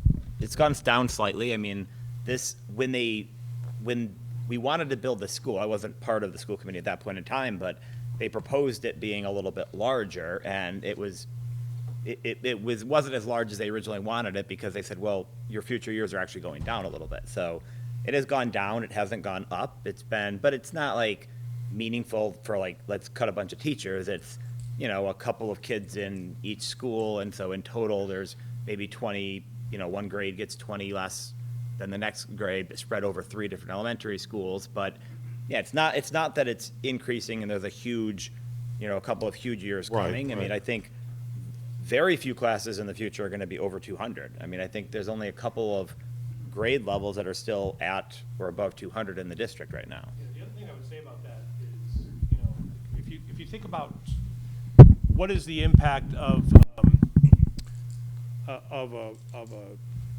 multifamily project on the schools, we have some of that history because we have the Edgewood project. So, you know, I don't know what those numbers are, but we know how many kids are coming from the Edgewood project. So Turned out to be relatively small. I think it's a pretty small number. It was less So- than everybody expected. And obviously, what I rental expect. properties are different than condos, you know, that you might have a different number for a condo situation than a rental property, but we can talk about those numbers as we go through that process, I think, and probably get some experience from other communities as well. Do you have school choice at all? Do you have students that come into the? No. Not at all. All right. They choose by. By where they live. Yeah, exactly. Right. I think right now, if you look at development, right, I mean, every developer I know that has land that's doing it right now is 3- and 4-bedroom homes. That is a guaranteed student, multiple. And that's what we have now, which is fine. Like this town did such a great job of upgrading its school system. That's why I moved here. That's like I'm like a walking definition of what Mr. Wallner says, an expense to everyone. Sorry. And we need 20 houses for him. Let's not get into my own personal situation. So, but the point is that we can't stop that. And the reason is because, well, single-family homes seem to have a pretty easy way of getting built. No one's stopping it, and that's what's getting built. down the street from my house, that developer, I think is on his four-bedroom, 4,500 square foot home. No, a Grand, Grand Legacy. yeah. And, but the point is that, again, it doesn't have to be this project, but if we don't increase revenue, we know where this is going. Okay, and that's the only things getting built. I think, Mr. Wallner, you brought it up at our meeting of what the definition is, a bedrock community, is that what you said? Bedroom community. Bedroom, Yeah, excuse yeah. me. Anything, But- 80%. But the point is that 80% or more. but that's all that's coming in. So the thing is, doing it, it doesn't have to be this, but in the question of why we have to do it, or why we could do it, excuse me, it's just that where all the committees here, from finance to CPC to especially the select board, is trying to see, okay, what can we bring in for more revenue, or just an idea of what could work. You know, you put it to a vote, it goes down, and you try again.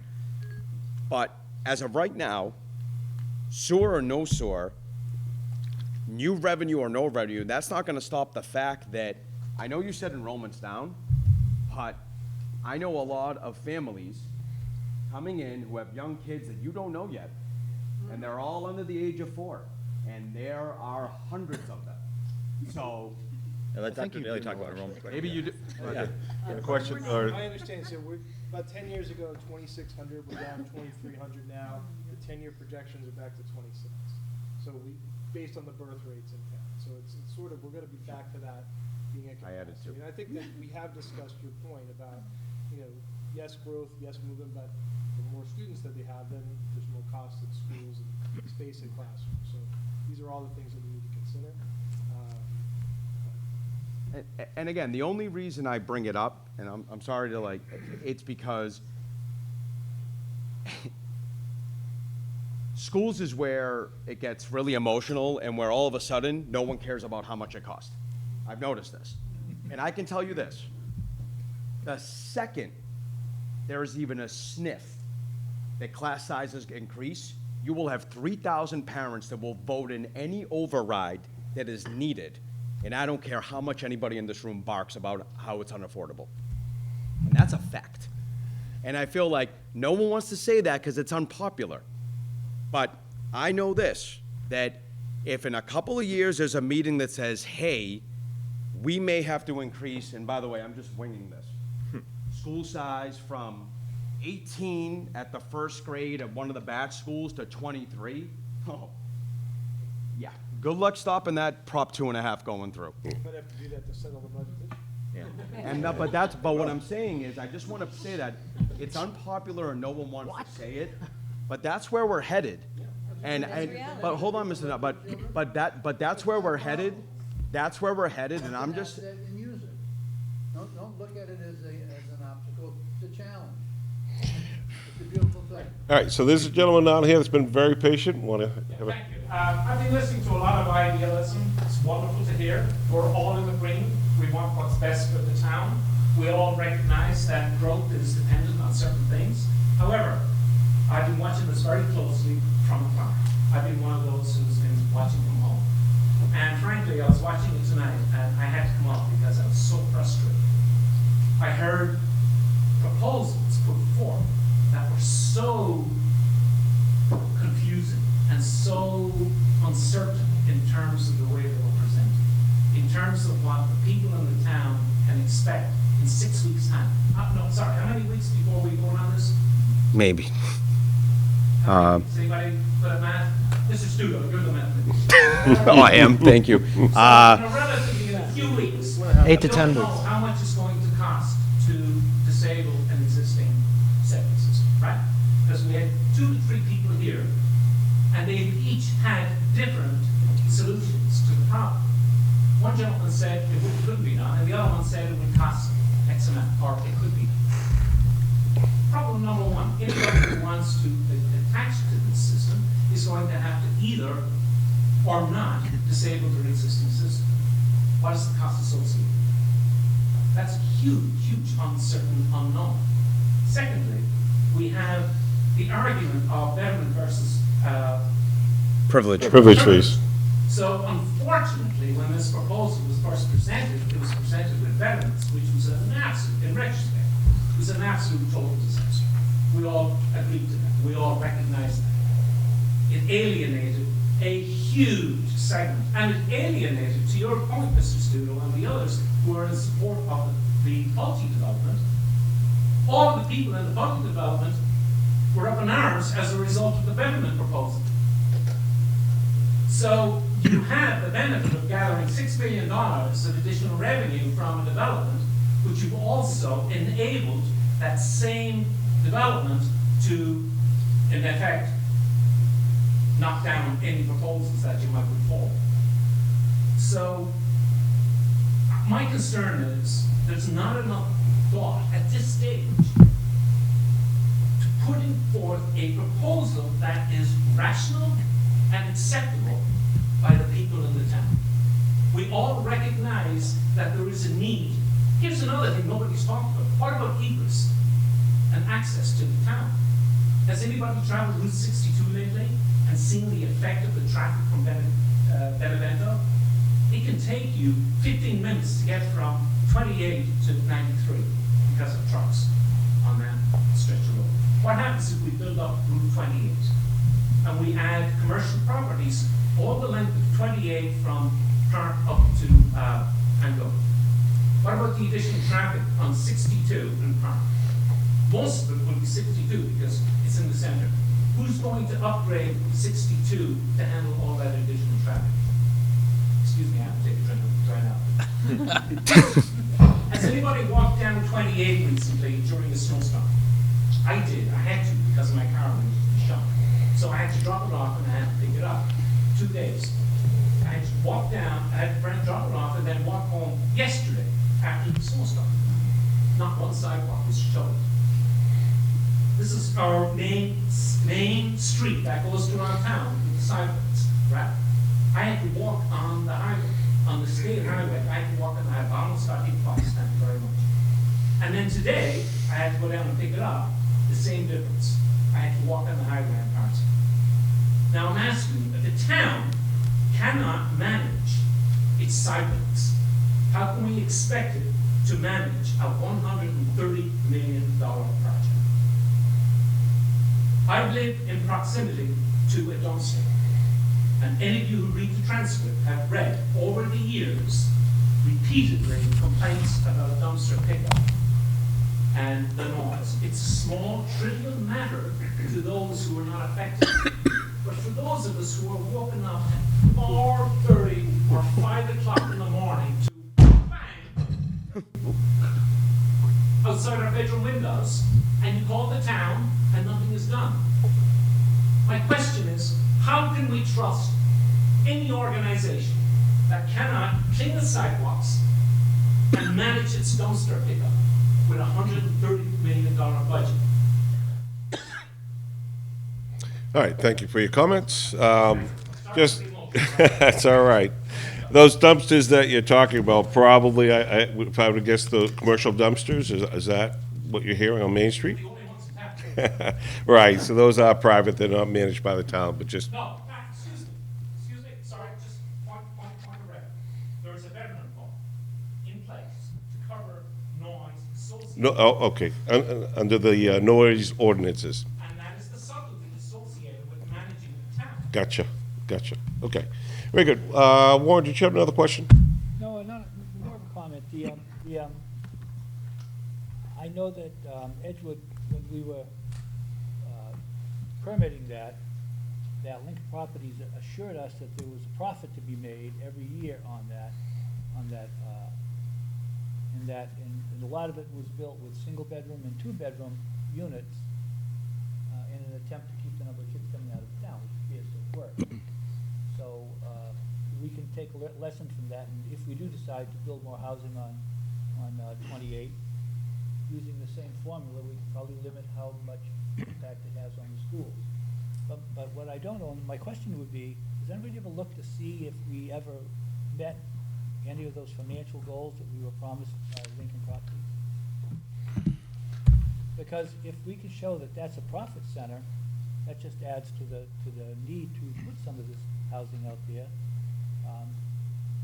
So on top of the fact that it would make a major contribution to the sewer system on a quarterly basis, it would also give us a profit to hedge some of the other expenses. All right. I don't know the answer if anybody's looked at that, but. It hasn't been looked at recently, Warren, but it's something we could check on. I mean, I know that the population has fluctuated over the years, and I know it comes up in the financial planning team discussions, but something we can look at to see where it stands. All right, a few hands went up. I'm going to go way in the back. I'm in a butter on West Street, and my question is, we talk about Main Street, we talk about Concord Park. What's the intention with North Street? Get rid of Town Hall, use that 7-9 acres to build places for people to live, so that we have more people in town that you have to take care of? What's the intention of North Street? Is it just to get the money from North Street and not anything? So that's a good question, and maybe in the fall model, that may have been a big consideration, but in this model, it may not be. So I think ultimately, I would, think that there's more discussion needed, and ultimately by the select board, a determination, what is the extent of the sewer project area? And if there's no benefit really to going all the way down North Street in Lowell, then maybe the only benefit is try to get it to Town Hall if we want to get that on the sewer, But good point, and I think discussion, just sort of keep that up there, that maybe that's a project, sort of take some of that project area out of there, so. It's small money. I feel like It the is other small part money. of that question was, is there any thought about turning that property, Town Hall property, over to development? I think that's part of your question.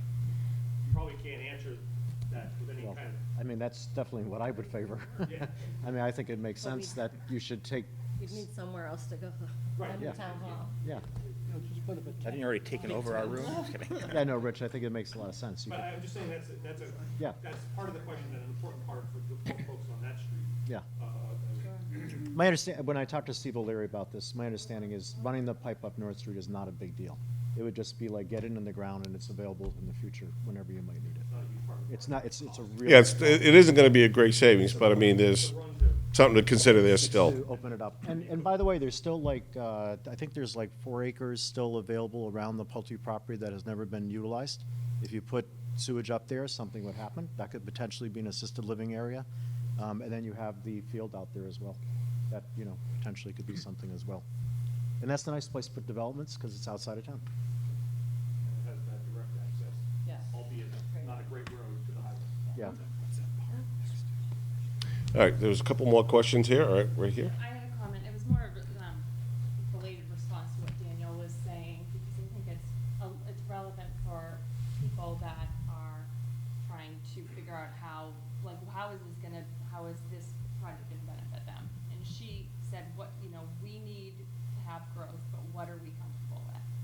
And mentioned what's zoned on 28, and you essentially said basically, commercial-wise, anything goes, right? And I think that is actually part of the fear, because right now, as a resident, and I'm not speaking as part of a school committee formal here, and I've heard echoed a lot, is right now on 28, anything goes. And so people's fear is, if this is approved and we want to increase multifamily housing, people are afraid of what it's going to look like. I mean, I occasionally will dip in and observe to see what people are commenting on Facebook, because that's where a lot of people go to air their grievances. I try to stay as far away as possible. People have fear of high-rises. So I think it needs to be clear that, yes, we would love to have additional development, especially for people that are perhaps empty nesters. Maybe they want to stay in North Reading. Maybe they want to stay in a really lovely spot where they can walk into a new business development and get a cup of coffee. I think people need assurance and more, less anything goes. I think people want to know, okay, we can have this development, but it's not going to look like Route 1, no offense to Saugus, but it's going to look something charming, like maybe it's going to be like Andover or Reading, where you have businesses on the first level and then residents on the second level, but it's gonna top out at two stories. It's not gonna be a high-rise. I mean, I've heard that fear echoed a lot, and I think that anything goes that people are seeing on 28, like all the endless gas stations, like people are afraid that there's not enough regulation or like code that, or whatever you would call it, I'm not sure, that's my husband's department, that it's gonna feel like a small town still. That's what people want, but you can fit more people in a small town. Just, that's my So now you know what it's like at the dinner table. I would say the anything goes part, for anyone that's been in this town a long time, that is what's happening with 28 right now. It's all storage facilities and tire deal. It's not what people want. They serve a need, yes, but it's not what we want right down our main street. So I do think the highest and best use when you put in sewer gets determined by that. It gets tweaked, it gets changed and altered when you put sewer in. So that's what is going to help. But to your point, and I've been talking about a lot, we do need to get our zoning in alignment of an aesthetic of what we want Main Street to look like, and we see it in other towns, whether it's literally to a McDonald's that's clapboards, monochromatic. I mean, that's what, if you're going to put one in our town, this is what it's going to look like. We need to get that in there. There's some of that now, as Danielle's told me, because we've had this discussion at a couple of the meetings, but I think we need to really start to accelerate that, especially if we get it. And it needs to assure people, and Yeah. again, if I wanted to downsize in North Reading, I wouldn't want to downsize to a place I wasn't sure what it was going to look like, but if I thought it was going to be a community feeling, and even though it's a long-term meeting, hopefully with plowed sidewalks, I think that reassures people a lot. So. And let's remember too, any large anything has to go through town meeting. So that's, I think, the biggest kind of protection, like large, right? I mean. Yeah, but I think there just needs to be. But certain developments, standard. I mean. Like zoning changes. But zoning, I don't think it would be as simple as we get sewer tomorrow and somebody comes and says, I want to put 300 units, and just because they met all the code and, I was liaison for a couple of years at the CPC and met all those requirements, and then necessarily it's going to go through. Like, I'm just saying that there are, I see what you're saying because of where the zoning is. Right. But there is something where there's still a lot of elected officials and hoops and bureaucracy, like. But that's not reassuring. But there are at least is height restrictions, correct? Right? The height restriction on Main Street is 60 feet. The only reason we don't have a lot of buildings that are 60 feet is because everyone has to build a septic system. That would enable a lot of, now, if the desire on the part of the town is to change the zoning so that the height gets lowered and such large scale, but right now, large scale development like that is allowed. Again, I think we need to be more proactive and not reactive to town meeting. Well, let me give an example of something that has nothing to do with, and again, I mean, this was a little old news now, but the Winter Street project, right? Under current zoning. And that's something where if anybody fears that we're going to build something, that was talked about how many years?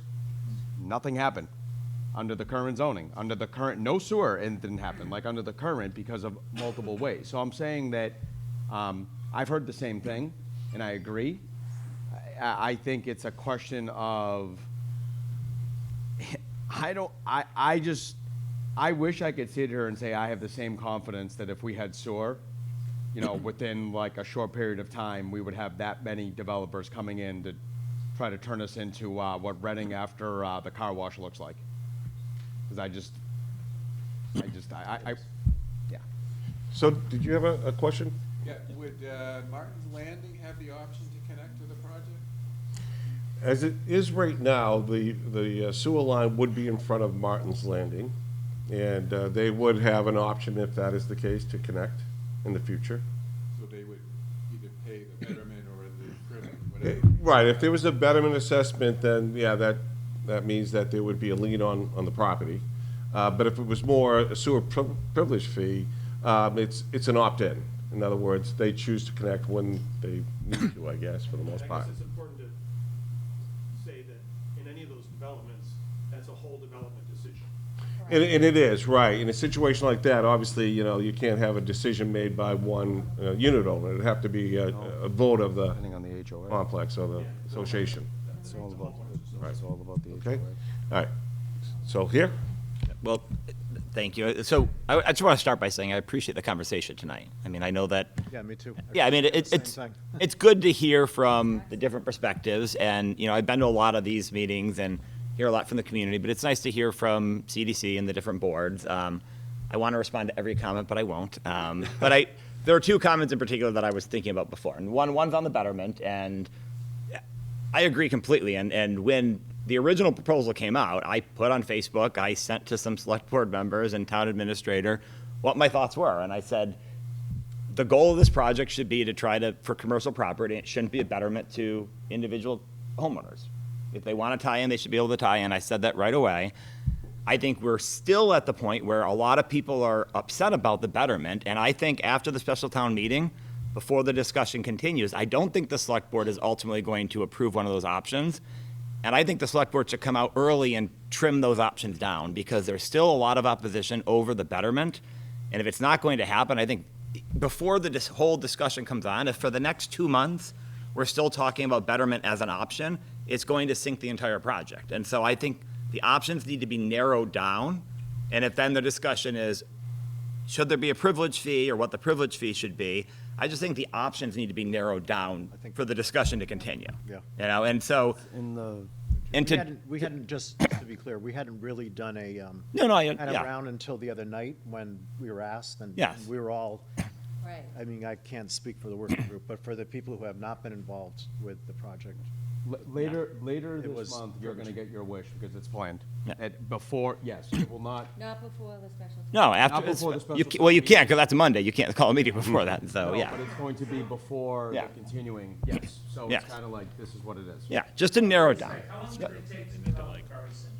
It must have taken 10 years? No, To develop what? No. Beginning to end? no. The Pulte, maybe? Yeah, the Berry project, yeah. Beginning to end, from gaining, for acquiring the property to its actual, setting the other, component to, Well, and How many years? the whole thing. Yeah, it was pretty quick. Yeah, it didn't take that long. Okay, so 3 years, all right. So how many years have we devoted to developing a plan for sewage? 5. For wastewater? If it got from approval, it would be 5 years to completion. No, I'm talking about, okay. all right, so in terms of 1970. getting Yeah. How many years have North Reading been talking I sewer? wasn't born yet. 1970 1970. is the earliest report I saw. to sell the wastewater to the town. Yeah. I was around for the school project, I remember the turmoil that caused. But it went through, it's a lot shorter than, all I can remember is the main presentation was given to the town just a matter of a couple months ago, right? In its sort of initial form, in the betterment form. And then more or less 6 months to having to vote on it. Can I, The reason for that, sir, was because the Mass DOT, No, I understand that. but what I mean is that if we don't, so for example, we don't do this now, Mass DOT does their thing on 114, 10 years. 10 years. I understand. So, but not only that, there is a Higher. financial component, meaning, again, it's something where I think we've said multiple times, to your point, that on a normal basis where we can, it just about our timeline, you're right. We would never do it this quickly. And my So- point, but my point, I'm not being in opposition, I have tremendous admiration for the people, the work that everybody has done on this. But what I'm saying is, you're a business person, you understand when you walk into a room and you want to sell your project to the people sitting at that table, you better have your ducks in a row. Also, it's not my project, it's the town's project. I'm one vote. Speaking metaphor. So my point is, we have a very short window in order to be able to get the support of the town to back this project. Correct. And yet, we don't have the details figured out. I'm not talking about betterment versus privilege. That's an option that we provide. I'm talking about the minutia. So could I just Right. talk to you on that point? So what we as a select board were asked to do was to bring forth a proposal to the town and then ask for feedback. How do you feel about this? Give us feedback. And then there were lots of meetings with lots of different people giving feedback for the working group to go back. That was never, this is what we're going to do. That was, how do you feel about this? Give us feedback.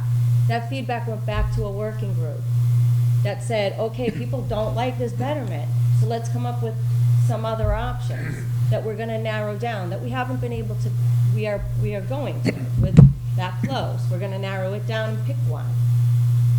That will come to town meeting, and everybody gets to vote on it. The select board never said, this is what we're going to do. So with all It due was, respect, how I do you watched that feel original about this? presentation, and there were no alternatives offered. The only thing that was presented were betterments. There was no talk about privilege option. So my point is, you. Right, that's gone now. You came forward That's with a gone now. proposal that the selectmen were asked to get feedback. I understand. Yeah. But at the time that proposal was presented, there were no options offered. There were no alternatives in terms of other ways to achieve the objective. Well, now they are. No, I get it, I understand. Yeah, so it's But a we work only in have 6 progress. weeks now to get to the vote. There's, the date is May 15th being proposed, so it's a little bit longer than that. But anyways, there is a process, absolutely right. We've started last year. We looked at in depth, the cost of the project, how many abutters there are, and what is the typical way a betterment assessment would be sort of determined. And that's what we went through, and that's what we presented, and we got the feedback.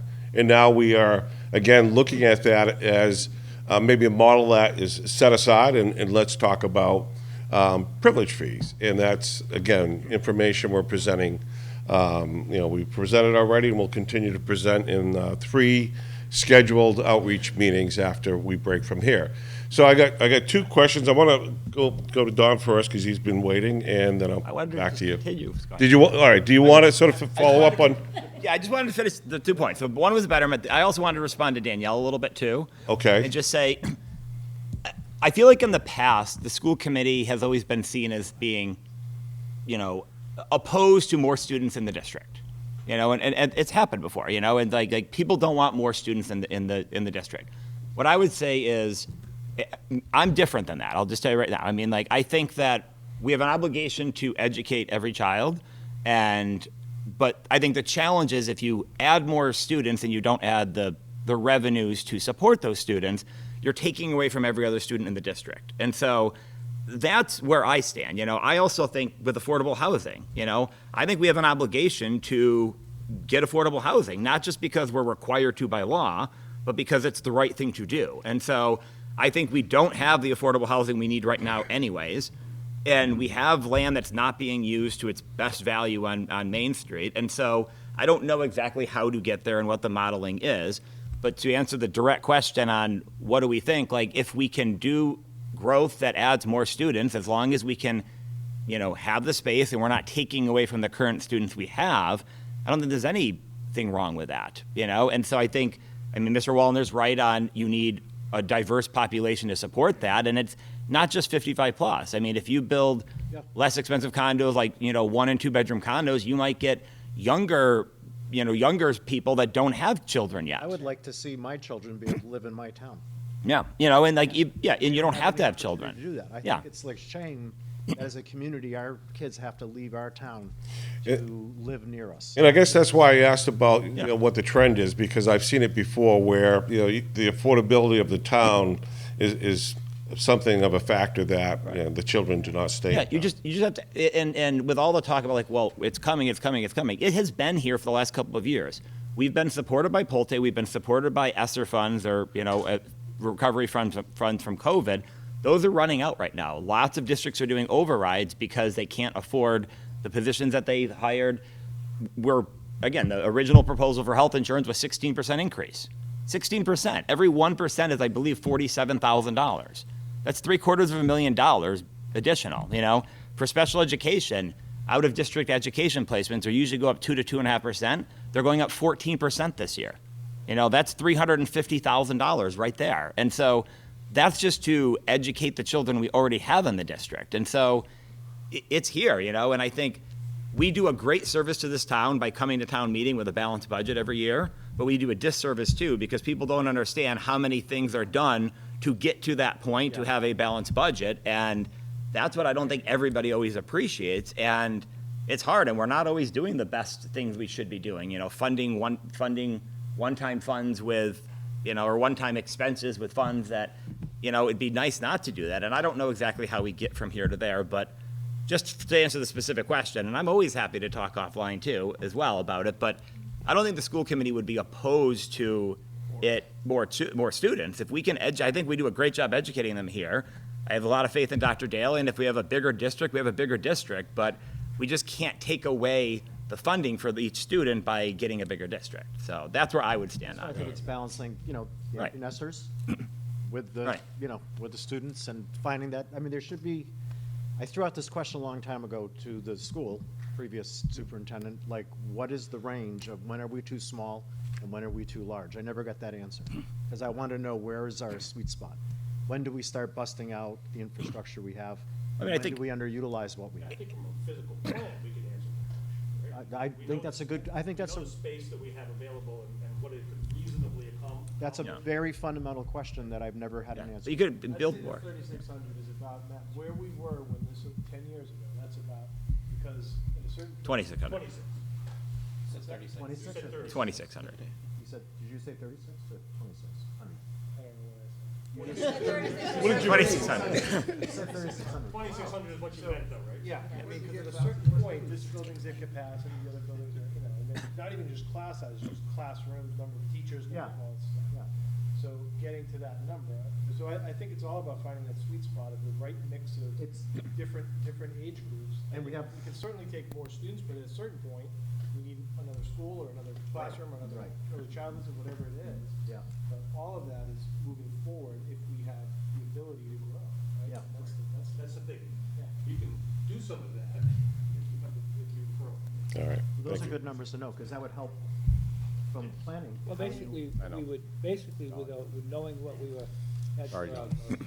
final goals, we would, if we brought a zoning article to town meeting, put this residential out on Main Street, which I think is the way we would have to go. Yeah. We could limit it to something similar to what we did at Edgewood, which will provide some children, certainly not enough to break the budget. So theoretically, it would also provide additional funds from the taxes from those units. So, let me ask you this, and I don't know anything about your guys' process, but what could you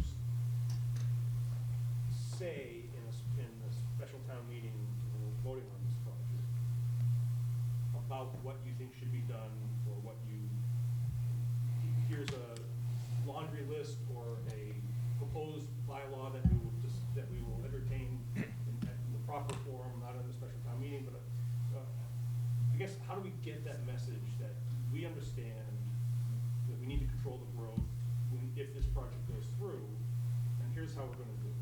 We've paid for a number of experts to come out and give us an evaluation of what it takes, what we need to do on Route 28, or in the town in general, in order to make it grow, to get it to grow. And it's always been the same, housing has always been one of the number one items. So, but the question is, how do we control it? Well, we would control it by creating a zoning bylaw that has some level of restriction on it, as far as the number of bedrooms. I do think that over the years it has become a little bit more problematic to use zoning to restrict the numbers of bedrooms, and we do have to be, and I think we would be more successful in limiting the actual densities allowed, or the areas of Main Street that allowed, right, or heights, or other types of controls like that, rather than bedroom count, because that can get us into some trouble, and we can't go to a town meeting and say, our goal is to avoid having children in the school system, because children are a protected class, and it's, I'm thinking more general, we don't want this to be, We don't want high I get rises. what you're saying. Yeah, you can lower heights, you can do a lot of things. I would be careful about zoning that restricted bedrooms. I think this goes back to what Noel was saying. Sorry, man, I gotta. That helps Jeff. sell, by putting guardrails in addition to large projects that have to get approved anyway. It's not just an avoidance, it actually helps sell. Yeah, so Yeah. it might be, Yeah. it It's protection. Yeah. might be good to make some kind of a comment like that can be controlled.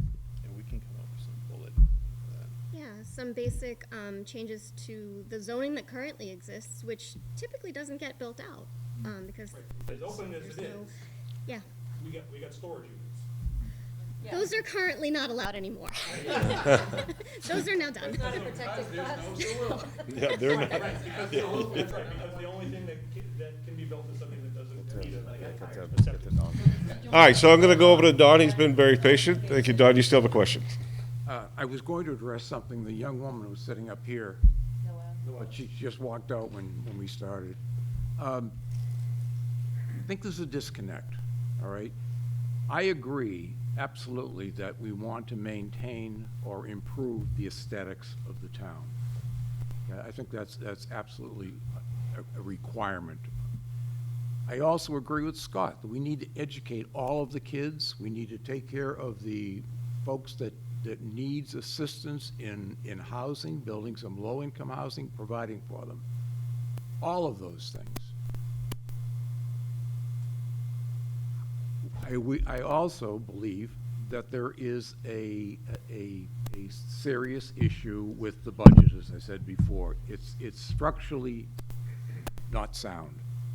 Okay, we're not raising as much as we're spending. Where the disconnect comes in is we're hoping that this project is going to bring in the money that is going to, if not solve, help solve those problems. And that's good. But I'm not sure you're going to do it with, and I'm not advocating for high-rise buildings, but I'm not sure you're going to do it with low-rise, very aesthetically pleasing coffee shops and a bank and restaurants and the like.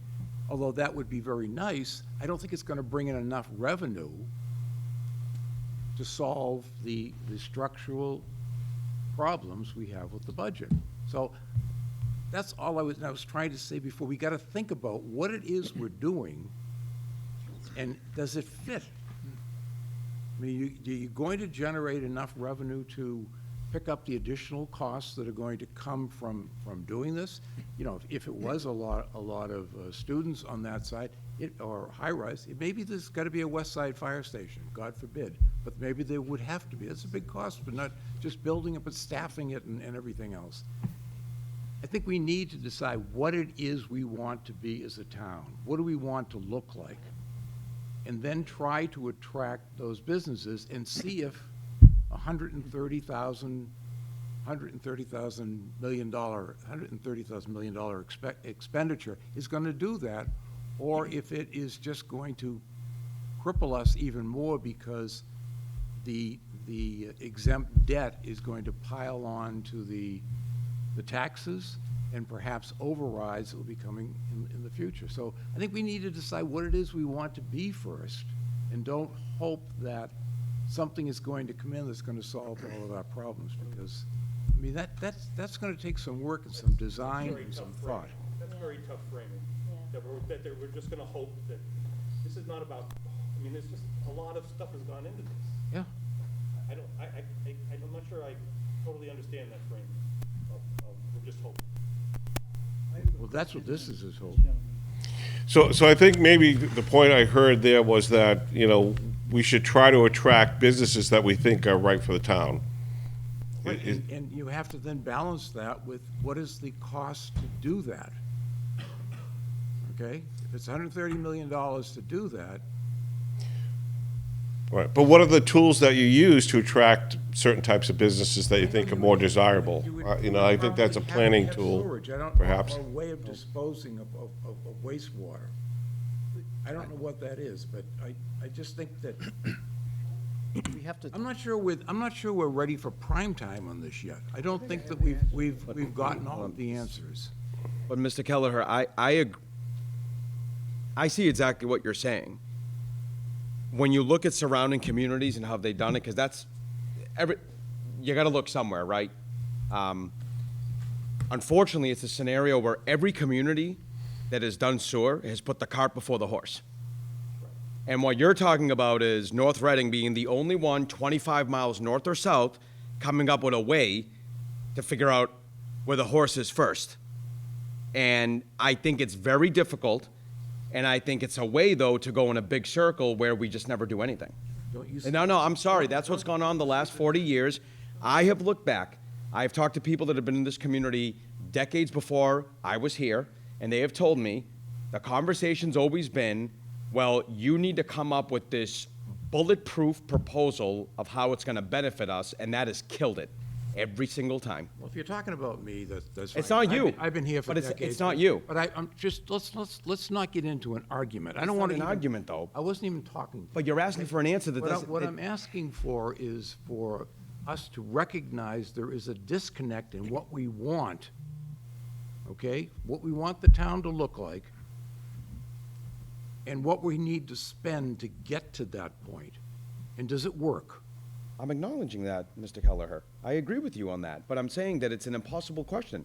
That's like a client saying to me, we can't invest unless you can guarantee me what I'm gonna make in the next 20 years. I'd say, there's the door. But your investor is going to look and do the research and find out, what does this company do? Or what does this industry do? Where is it going? Are people going to continue to support this industry? Is this a worthwhile investment for me? They're not just saying, I hope. I'm sure your clients don't do that. I don't do that. All right. Very yes. quickly, we gotta think of this the same way we think of water. The water agreement we made with Andover is a 99-year agreement. This sewer, I mean, I've never seen any town take their sewers out. So this is a forever thing for our town. Whatever we're gonna work out is gonna take us 20, 30 years to work out anyways. I have no doubt that if I look north or south or east or west and they have sewer, we're gonna do just fine. It's gonna take time, but this is not just a 30-year thing. This is a forever thing that our town has not been able to work with, develop, and we already know if we don't do it, we're gonna see more empty buildings on Main Street. It's gonna look worse than Route 1. And it already is. So it's a forever thing, and we're gonna have to work through it. We're gonna have to come up with the program, the plan. I think it's a balance of housing. I think it's a balance of zoning. I think it's a balance of all those things. I think we have to scramble to get that done before this comes up for a vote, because I think the town needs to hear that and the best we can. But this is more than 30 years. This is a forever thing. And I think it's our generation as we I'm have not to. disagreeing with you at all. I'm sure you're not. I'm just Not at saying, all. I'm just trying to saying we reframe need it. to think about I'm just trying to reframe it. I'm just trying to reframe it to how we should be thinking about this. It's a big deal. And it's gonna hurt for 30 years, especially for the people that are, on fixed income. This is really gonna hurt, which is why I freak out about accessory dwelling units, because I want to keep people in their home during this time as much as they possibly can, because I don't want them to leave because we're raising the rates on them. This is a pain we have to go through, but it's, if you believe in our town forever, which I do, this is a necessary component. We have to do it. All right, thank you. So it is starting to get a little bit late, and I think there's still some questions. Raise your hand if you still have a question or a comment you want to make tonight. I just want to get a sense of how much more time we have here. Okay, so why don't we start here? Okay, I just want to follow up with this gentleman saying here. The people who live on Main Street are people, along with other people in town, are going to go to those shops, businesses that come in because of their sewer now. So the problem that I have is that the people that are paying the extra $1,200 for the next 30 years are feeling this pain, and you're shutting those people out from taking advantage of it now. Maybe they're bitter because they're paying extra. So that's my problem. And I think if there's some way that the town can absorb the costs, I don't know how, but don't make any things out of people who are unfortunate who live on Main Street. I want to be like Mr. Studo, and I want to have my home have equity in it when I go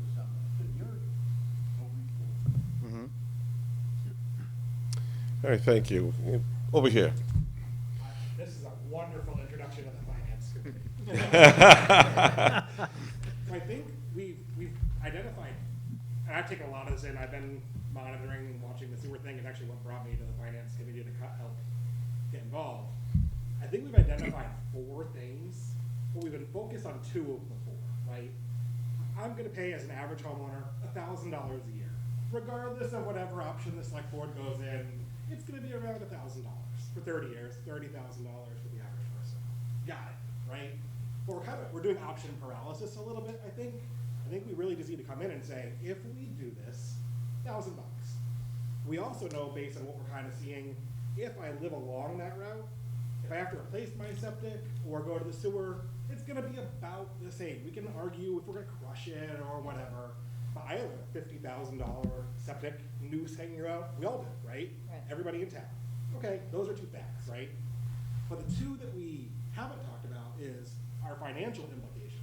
We really should show everybody in town, this is the budget, this is what it's gonna cost. And those 2 lines are, I've never seen that chart, but I can picture it in my head, right? We can go up 2.5%, we're going up, I don't know the numbers, 5.5, 6, I'm assuming it's around 5.5 if I'm guessing, right?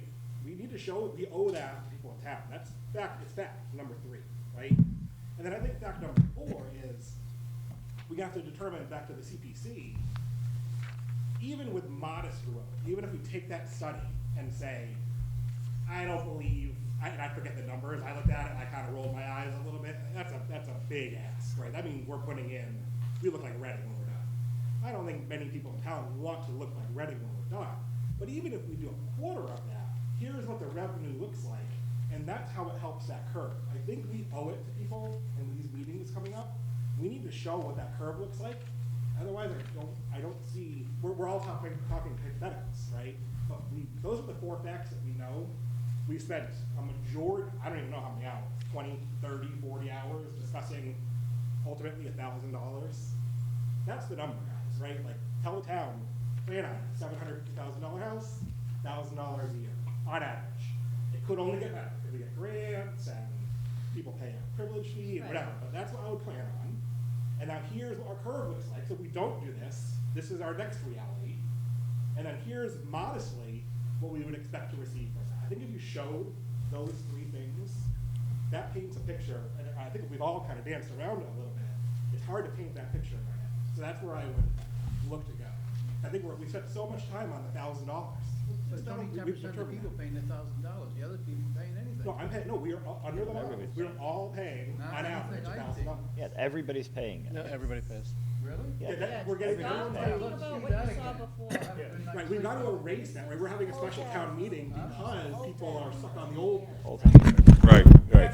No, I agree. That's my point right there, is the confusion that exists within the room as to what the proposal is. And this gentleman has been involved, has been, I've been there every meeting, I never speaking heard to of it it. for the last several. You know, I don't even know what a debt exclusion is. All right, so let me just spend a little time there. I don't want to sort of ramp up too much more, but let me spend a little time on that if there's some confusion. So what we're talking about is, basically splitting the cost of the project between a debt exclusion, which is a form of an override specific to a project. It's not a forever override. It expires when the debt service expires, all right? But during the course of, say a 30-year debt service in this particular case for the project, the cost of that debt service, the annual cost, is paid for by all of the taxpayers, all right? So that's where that $1,000 number comes in. Every taxpayer that owns the average single-family house of roughly $750,000 would pay that $1,000, all right?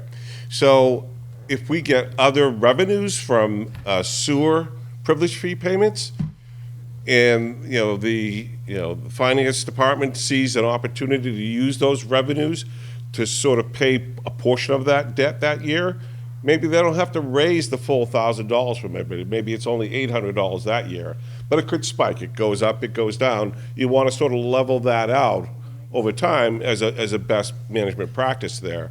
But we don't know what those connection fees will be, or how many we'll get, and how much revenue we'll reserve. But we use that reserve revenue to help with the debt, or perhaps at some point, if there's an opportunity to sort of pay down, the debt, you could do that too. I'm going to go home and eat a quart of ice cream now. No quart of ice cream. All right, so hopefully that explains it a little bit better. If I may be so bold, my question now is you have to build on what you just said. You have to add in what's missing. How much is that privilege fee going to be? Right, and we do see that there's some dates coming up with the select board to have further discussions. Hope to use whatever time we can at their meetings to try to narrow that down and perhaps even have a vote of recommendation. So yes, we understand, we hear you. And sir, I agree with you on that the select board, and hopefully we can get it done. The goal is March. We have how many meetings we have? We are March. At least 2 coming up. We have 2 meetings, right? We have 2 meetings. Don't tell my wife. And that's the goal. The one thing, though, I will say is that I think the harder thing is, that like the decommissioning cost things. It seems to be very specific. I'm not an expert in septic, but it seems like everybody's situation can be a little different. So maybe we'll come up with the best averages we can, just like we did with septic. But just so you know, whenever we say average, people say, you're just not telling us the truth. I'm just being honest here, because I've been to a lot of these meetings, every single one, actually. No, you did a very good approach the last time. You got 2 different bids. I saw a proposal where there were 2 different bids. And that's what people are looking for. Because they trust the people who've been working in this town for the last 150 years, doing what they do.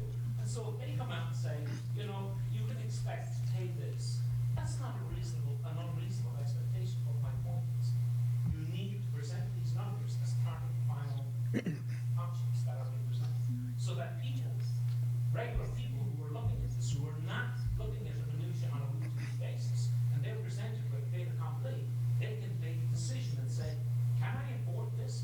Does the expectation exceed the reality? That's my point.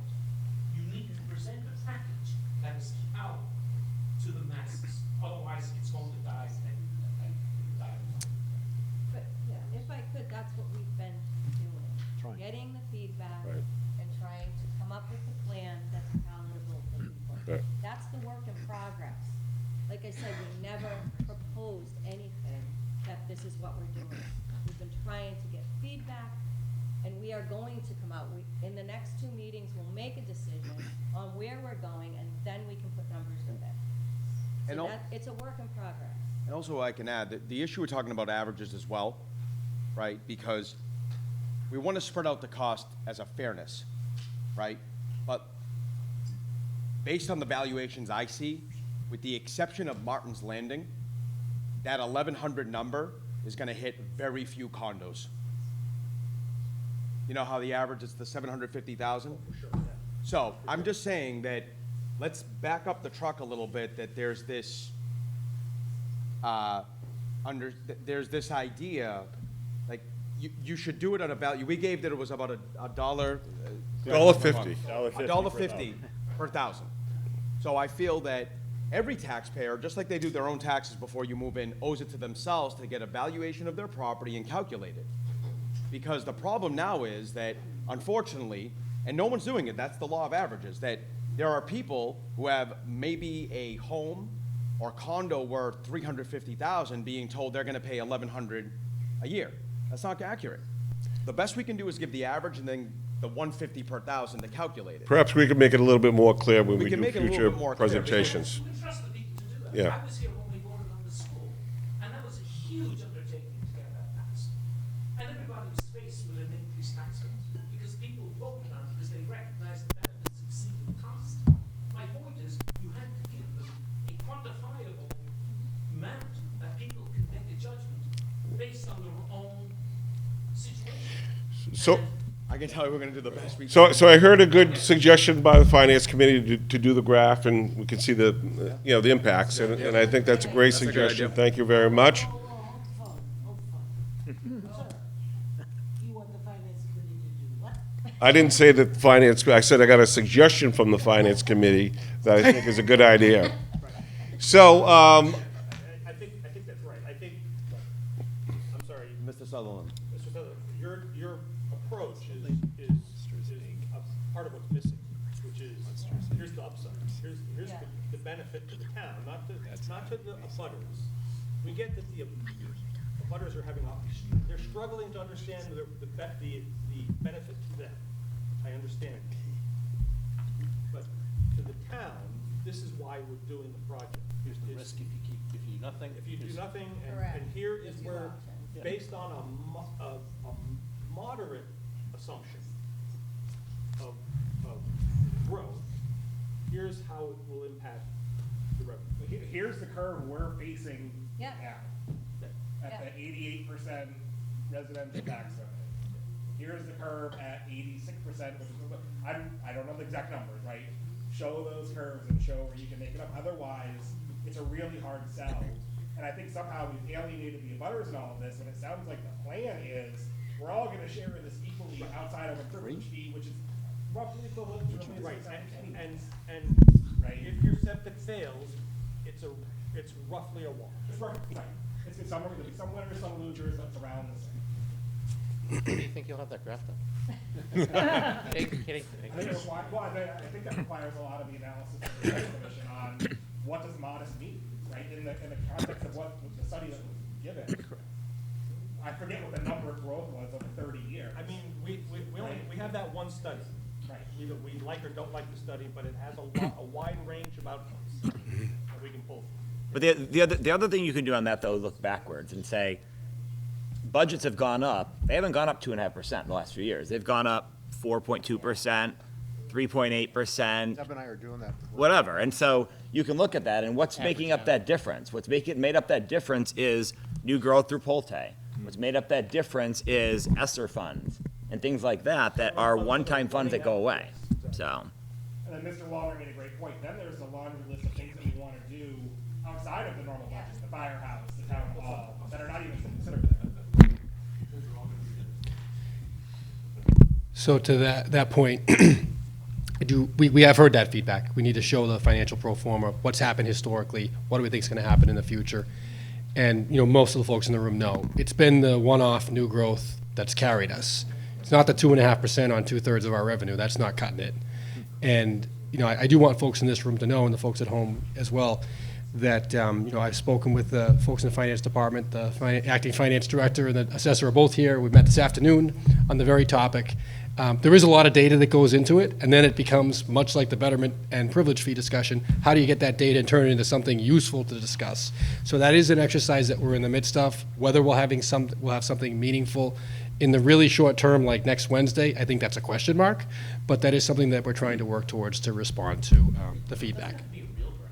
We want it to be accurate. For the record, we only gave you the DLL to 950. So. You did, yes. And I think maybe that's a great point for us to end on at this point. I really appreciate everybody's attending tonight, both virtually and in person, carving out yet another night away from your families in some cases. It was productive. I think it was. I think it was great to get the feedback.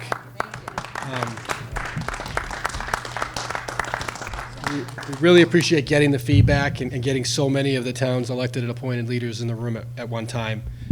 We appreciate that. So, thank you. And I think that means multiple committees will be adjourning, and I know that's the case for the select board.